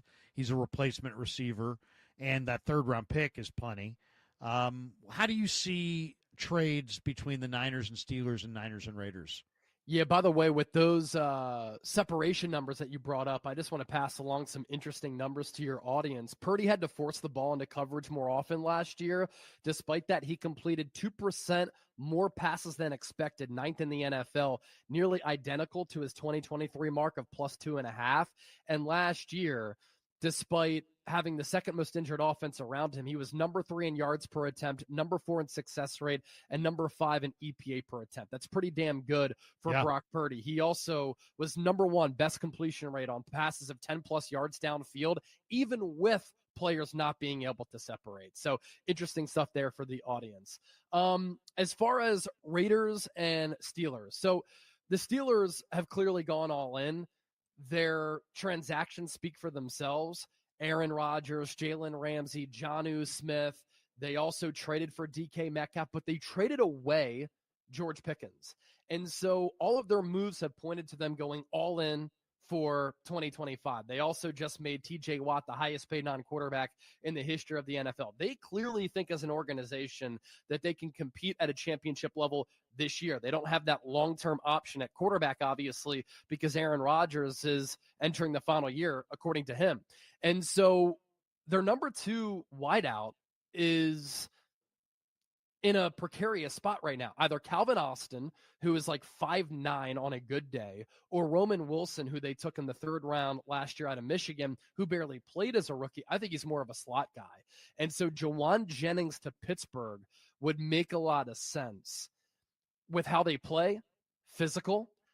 A lot of people inside that building are said to compare him to Hines Ward, a franchise legend for that organization. And I think Jennings to the Steelers would make a lot of sense with what they want to do on offense. They want to run it a lot, and they want to play downhill, tough, rugged, physical. Jennings fits that.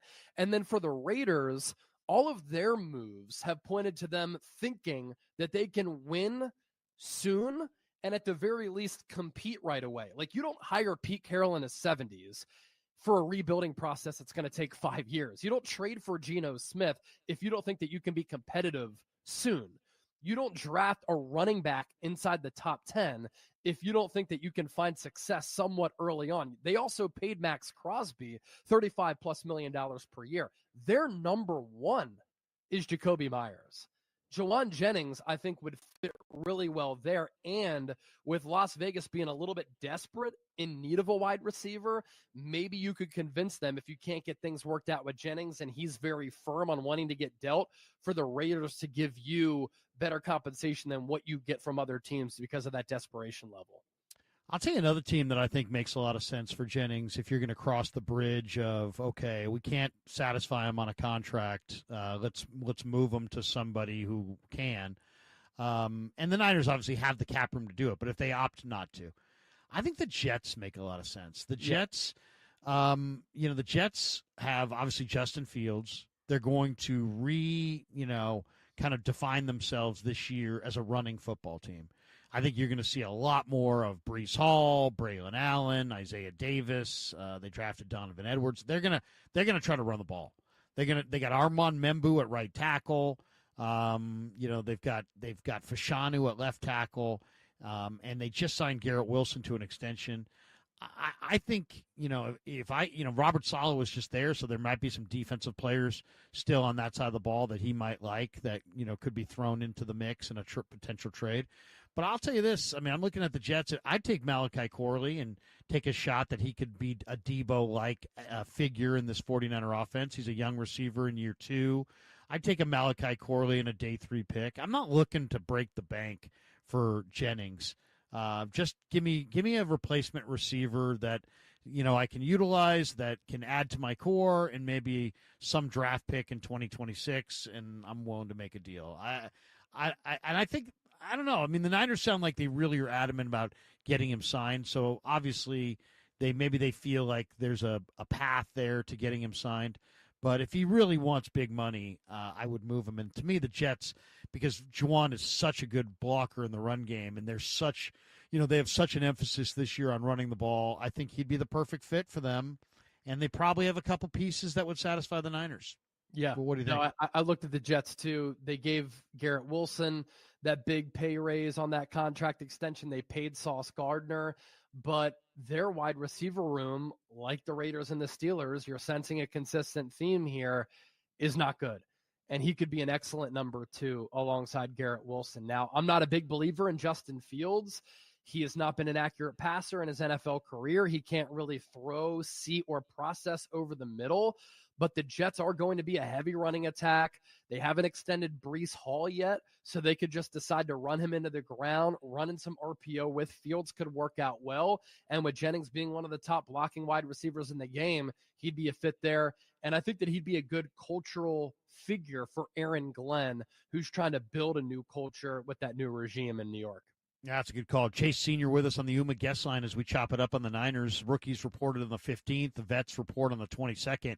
And it is on for Niner training camp in 2025, and we'll be there every step of the way, including all next week from Santa Clara. So fired up about that. JD and I will be sitting in next week, I believe, for Papa and Silver in the middle of the day on the leader. All right, your other article is about guys who have pressure on them. Yep. Without giving your entire article away, because I don't want you to give it away on the radio. We want people to go check it out. But tease it a little bit. Is there a name or two you can share with us? And is Alfred Collins, who just recently signed the rookie defensive tackle, breaking up the log jam of unsigned second-round picks, 88% of his deals guaranteed? Yep. Did he make the list of guys with lots of pressure? So my list is guys who are entering make or break years. So I don't think it's fair to put a rookie on there. I'm more so looking at seasoned players who have a lot to play for in 2025. And so I did include Jawan Jennings. Let's just say, Larry, he doesn't get a new deal and he thinks that he's worth between $15 and $20 million. Go out there and try to earn that bag. And if he produces in 2025 like he did in 2024, he will get highly compensated. A player like Colton McKivitz is entering the final year of his contract. He improved a lot year over year from 2023 to 2024. Now, the pressure allowed numbers the last 2 years have been very concerning, but a solid run blocker, I always think he's going to be in that okay to good territory. But with the offensive tackle market buzzing and him going into the final year of his contract, if he plays well, he could cash in.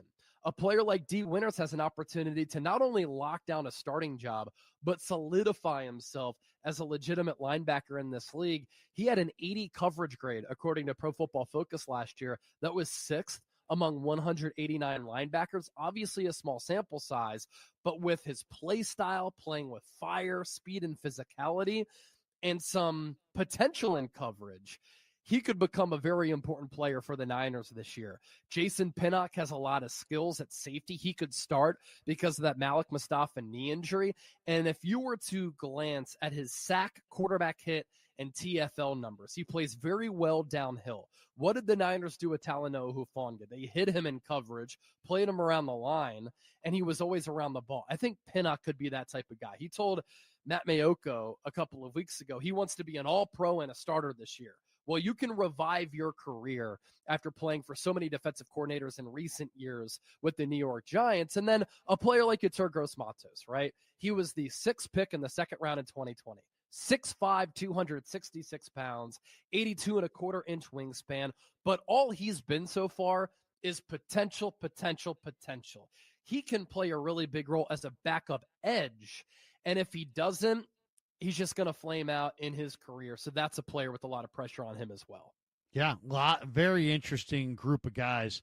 How do you want to see the backfield split up this year? I mean, I kind of like it on paper, right? You got Christian, you got Juice back. Then you got Guerrero in year 2. He looked amazing last year. Now we're going to see him, with a full knowledge of the offense. And they took Jordan James in the 5th round out of Oregon. They still have Patrick Taylor, who was actually pretty impressive last year. Still have Izzy Abinaconda, who's I'm a big fan of his. He's got 4.3 speed. He's 220 pounds. They got Corey Kiner as an undrafted player. They've been so good at picking undrafted backs under Bobby T. How do you, to me, I love McCaffrey, but this like blank check that they've given him in the past of like, you tell us and we'll just adapt. I think it should be a little bit more like, let's manage Christian. Let's keep track of his touches. Let's not overexpose him. You have other guys. I think it's a really deep and talented running back room this year. I'd like to see them spread around the violence. I mean, let's be honest. These guys, the running backs, take a lot of hits. They're subjected to a lot of violence. Let's spread that around. Let's get to Super Bowl Sunday with Juice at full tilt. I feel like, the Niners haven't had that, and that's probably why they fell short. This is what I would do at the running back position for the Niners in 2025. Christian McCaffrey just turned 29 years old in June, and he's coming off a year in which he only played 4 games, did not score a touchdown, and had bilateral Achilles tendonitis and then the knee injury. We know how running backs can seemingly age overnight and lose it. And McCaffrey has missed 10 or more games in 3 of the last 5 years. He's missed a lot of time. And so there's a chance that he's not the same player this year. Let's see early in the year. Let's split the carries up a little bit. Give McCaffrey 15 to 20 carries per game. I also want to see Kyle Shanahan adapt, evolve, and come up with creative types of formations and plays. And so you split back a little bit with McCaffrey and Isaac Guerendo. Utilize Kyle Juszczyk from time to time. I want to sell this to Christian McCaffrey. You're an excellent route runner and receiver. Let's flex you out wide. Let's put you in the slot. Let's throw some screen passes. Let's use him as a decoy in the backfield where he sprints out of the backfield. Then you either run a passing play to a different direction or you have misdirection out of the backfield. Get creative, Kyle Shanahan. It's time for us to see some new wrinkles within this offense.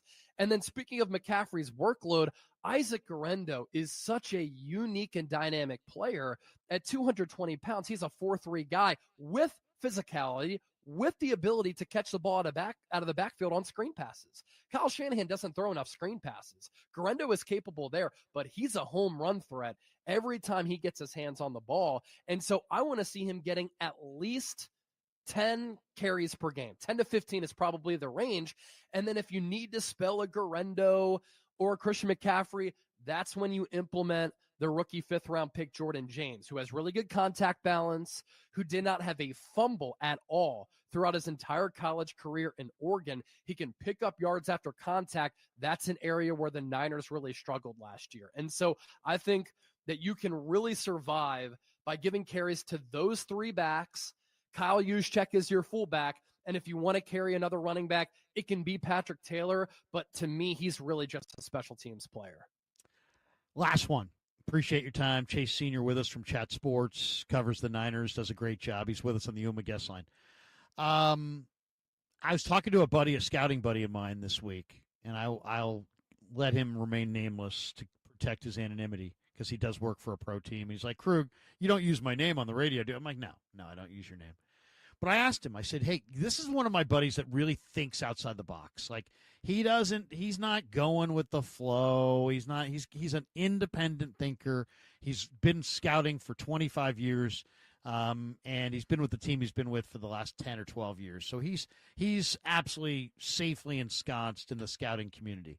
I said, give me the most underrated. We were debating. I said, I've got a name for the most underrated pickup of the offseason. Give me yours. And he goes, give me yours first. So I said, my underrated pickup is Mac Jones, because I really believe that Brock Purdy is deep down. I think he's one of the most competitive quarterbacks in football. I think his greatest trait. You say, what's his greatest trait? It's not his quickness. It's not his processing. It's his competitiveness. He's a crazy competitor. He wants to win the Super Bowl. I mean, he's not happy with that they haven't won the Super Bowl. He wants to win a Super Bowl. He sees himself winning multiple Super Bowls. And I just think that the addition of Mac Jones is such a great thing because, yeah, they played it like they're buddies, but they're not buddies. And Brock Purdy doesn't want Mac Jones to ever play. And Mac Jones is, even though he would never say it publicly, he's probably rooting that Brock gets hurt so he gets in there and can reestablish his career. But I just think that paying Brock Purdy was essential, but getting Brock Purdy in the right motivation. I don't think it's accidental that his down year was when there wasn't another quarterback right there. You know, when he was good, there were other guys. There was competition. When he backslid this last year was Brandon Allen and Josh Dobbs. So getting a true NFL starter, I think, is really underrated. I think it guarantees that you get absolutely the most motivated and determined Brock Purdy. And I think it's very, very valuable to have a guy who can absolutely take his job sitting right there off his shoulder. So I think Mac Jones is the most underrated pickup of the offseason. But my buddy said, okay, I'll see your Mac Jones. He goes, I think their best pickup of the offseason. And I'm waiting for it. I think he's going to say Nick Martin. And I'm thinking maybe he'll say Saleh. Oh, he's going to go, he's going Bryce Huff. Guess who he went with? He went with Curtis Rourke. Interesting. The Maple Missile. He's like, he goes, and he kept calling him the Maple Missile. I'm like, dude, if you call him It's a great the Maple nickname. Missile one more time, I'm coming through this phone. We were just joking around. But, yeah, he says that Curtis Rourke, who's going to spend probably the whole year rehabbing the torn ACL he's probably going to spend most of the year on the NFI list. He can be activated anytime. He's like, Krug, this guy threw for 3,000 yards. He threw for 30 touchdowns. He did it. He took Indiana to the college football playoff. He was there in 1 year. He really made an impact on the program, and he played this way and led them to this playoff with a torn ACL. He's like, this kid's accurate. He's smart. It's important to him. He's going to be very good. When it's all said and done, he says Curtis Rourke will be the best Niner pickup of this offseason. I just said, wow, bro. Fascinating. That is, I mean, I've and considering this guy is a pro scout, not just, just some guy. This guy really does, he gets paid for his opinion. I was like, wow, dude. That's a great one. I'm going to steal that and use that in a future live stream. He's like, use it. So I don't know what we stream weekly, but we don't talk not a lot. What have you heard from the people that you talk to about Curtis Rourke? What do you think of that? Well, what's so impressive about Rourke? His toughness. He played all of last year on a torn ACL. Think about how hard that is to do. Yeah. Indiana made it to the college football playoff. They had the best season in program history. And with what I saw from him last year and what other people who I've talked to saw, they loved his toughness. They like the arm strength. They think it's good enough. But what makes Purdy special is the timing, accuracy, anticipation, and processing. Curtis Rourke, at his size and toughness to hang in the pocket and take hits, also layers balls in there in a similar way to Purdy. And in Kyle Shanahan's offense, a lot of it is timing based. And I think Rourke does that at a really high level. It's not like he was throwing to a lot of NFL caliber players either. And so I think he's going to redshirt this year with that knee injury. Niners aren't going to let him see the daylight in the preseason because they don't want other people to poach him or snatch him up. And that's why they put Purdy on the 53-man roster as a rookie a couple of years ago. I'm excited to see his development. I'm excited to see what Kyle Shanahan can do with a player like Rourke. I mean, I know people can rip Shanahan, but let's be real. He's maximized the likes of C.J. Beathard, Nick Mullins, Jimmy Garoppolo he made it to a Super Bowl with, and he maximized Brock Purdy to a point where Purdy was top 5 in MVP voting a couple of years ago. Now he's the top 10 highest paid quarterback in the NFL. So you go Curtis Rourke, I'm going to go Robert Saleh. I think the upgrade from Nick Sorensen to Saleh is drastic. I think that the pickup of Saleh is one of the best additions that any team has made this offseason. Trades, free agency, in the draft. It's like going from your high school sweetheart who's a 5'10" to Livy Dunn. I mean, it is a massive upgrade going from Sorensen to Robert Saleh, one of the top defensive minds in the game. That's a good one. I think most people, you know what? I think if we threw that out to most Niner fans, I think most Niner fans would probably go with that one too, Robert Saleh. Interesting stuff. Chase, awesome, man. Tell people once again if they want to check you out on Chat Sports. You got the blowtorch, the 50,000 watt KNBR audience hearing you. Tell them how they can find you. Yeah, so it's the 49ers Report on YouTube. Again, over 160,000 subscribers, doing multiple shows every single day on a long-form basis. And then you can give me a follow on X and Instagram. It's at Chase_Senior on both platforms. A lot of people always wonder, is Senior your real last name? I always say yes. And then they follow that up with, okay, well, do you have a Chase Jr. or will you name your future son Chase Jr.? And I always say no, because in today's society, he would get bullied throughout his entire upbringing because people would call him Chase Senior Jr. and then I would be called Chase Senior Senior. So that's not going to happen, in case you're wondering or curious. That is awesome. Everybody check out Chase on Chat. We got more straight ahead. Larry Kruger sitting in, getting ready for Giants and Blue Jays coming up shortly on the Sports Leader.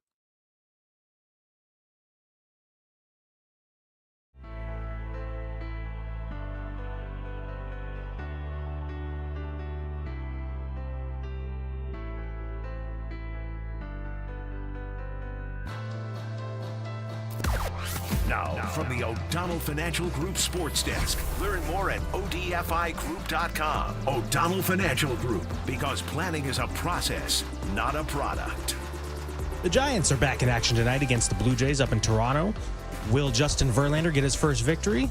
Pregame starts at 3:07, first pitch 4:07. Keep it locked here on the Sports Leader.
Now back to dirty work. Adam Copeland and Derek Papa in the KNBR Casino Matrix Progressive Jackpot Studios. Casino Matrix Progressive Jackpots are here. Where are you? Just drop in. Please play responsibly. Call 1-800-GAMBLER. All right, welcome back to Dirty Work. Larry Kruger sitting in for the boys, getting you ready for the Jays and the Gyros from Toronto. And we're just finishing up here. 2 tickets, if you want 2 tickets to Keith Sweat, it's October the 4th at the Paramount Theater in Oakland. We're going to take caller number 10 right now at 415-895-KNBR. Good luck to all. Danny Dunn standing by, waiting for your calls. Once again, 415-896-KNBR. 415-896-KNBR if you want 2 tickets to see Keith Sweat on October the 4th at the Paramount Theater in Oakland. Time for the KNBR Bay Area Sports Calendar, sponsored by Surfside. Before first pitch, grab a pack of Surfside iced tea and vodka or Surfside lemonade and vodka. Surfside, a proud partner of Giants baseball. Well, set your clock, set your calendars, make an appointment that Giants baseball on the radio early in the day, the next 2 days. It'll be a 12:07 first pitch. Giants and Jays game 2 of the series tomorrow, 12:07 Pacific first pitch, 11:07. We'll have the pregame for you on the Sports Leader. And then bright and early, Sunday morning, 9:05, breakfast on the Leader as Barrios goes for Toronto. The Giants are still undecided about who will start that game, but Giants baseball at 9:05 with the pregame slated for 8:05 in the morning on Sunday morning. Couple Giants notes before we get out of here, and we're going to welcome in John Miller and get up to the booth and talk a little bit with John before this one gets rolling. Couple Giant notes. One, we told you the Giants prospect to watch coming down the stretch. It's Bo Davidson. Bo Davidson, he played junior college ball in North Carolina for 2 teams and 2 non-consecutive seasons. Then he signed with the Giants as an undrafted player in 2023. Now he's in his first fully healthy season. Really shined in high A at Eugene. He hit .309 with a .412 on base, 10 home runs, 12 stolen bases in 72 games. He's 23 years of age. He ranked 4th in the Northwest League with a .919 OPS, and he earned a second half promotion to Double-A Richmond. So now he is on the Giants' radar. They played him in center field. He's a good defender. He's been really strong in center field, 522 in a third innings, 142 putouts, 2 assists, 1 double play, and only 5 errors. So he's had a 966 fielding rate. It's good. It's pretty good numbers. So remember that name, Bo Davidson. You may see him in a trade. You may see him called up in the second half of the year. 2 guys that, believe it or not, whose star has dimmed and were let go by the Giants in the last 24 hours. Vaughn Brown, their 2021 10th round pick, who was so close. Man, I had such high hopes for Vaughn Brown. And their 2018 international signing, Jairo Pomares, both let go by the organization. And it's with heavy hearts that we share the news that Bill Neukom, who served as the Giants' managing general partner for nearly 4 years, died yesterday at the age of 83. The team made the announcement. He coined the phrase, the Giants way. The Giants won the 2010 World Series. It was their first title since 1954. So everybody in the Giants family offers their deepest condolences to Bill's wife, Sally, and the entire Neukom family. As Larry Baer stated in a statement, Bill will always hold a special place in our hearts and in the history of this franchise. He was a lawyer by profession. He joined the Giants ownership group in 95. In 08, he took over the franchise's managing general partner moniker, and he was the leader of the ownership group and the public face of the franchise there for a while. He and other investors bought the portion of then owner Peter McGowan, who obviously had a stake in the franchise, and the Giants shortly thereafter, won the 2010 World Series, and what an amazing turnaround that was. So rest in peace, Bill Neukom. A great Giant for sure. All right, Diamond Notes is just around the corner, and we're going to hit the booth and touch base with John Miller and see what he has to say about this one. The Giants getting the unofficial second half underway tonight on the Sports Leader. Really should be a fun one to watch. Toronto Giants are 52-45, third place in the National League West, and they'll send Justin Verlander to the bump. Toronto's 55-41. They're a minus 150 favorite tonight. They are in first place in the American League East, and Chris Bassett, the former A, who's 9-4 with a 4.12 ERA, will be on the mound tonight in Game 1 in Toronto. The Jays have won 7 straight at home north of the border. 32-16 for the year at home for Toronto. Toronto, a really nice baseball team for sure, and some good young players. It should be a fun series to watch starting tonight. So we'll get up to the booth next for John Miller on the Sports Leader.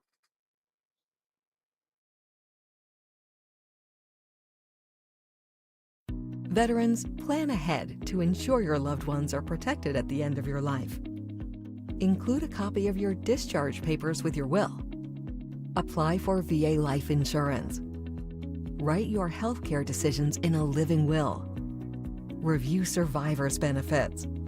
Explore VA burial options with a pre-need application. Don't wait. Visit va.gov/plan-ahead to learn more.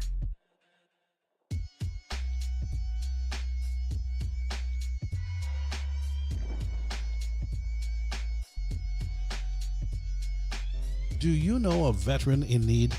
After leaving the military, many veterans struggle to find their way home. Because to a veteran, home isn't just a place, it's an idea, a feeling. Nation's Finest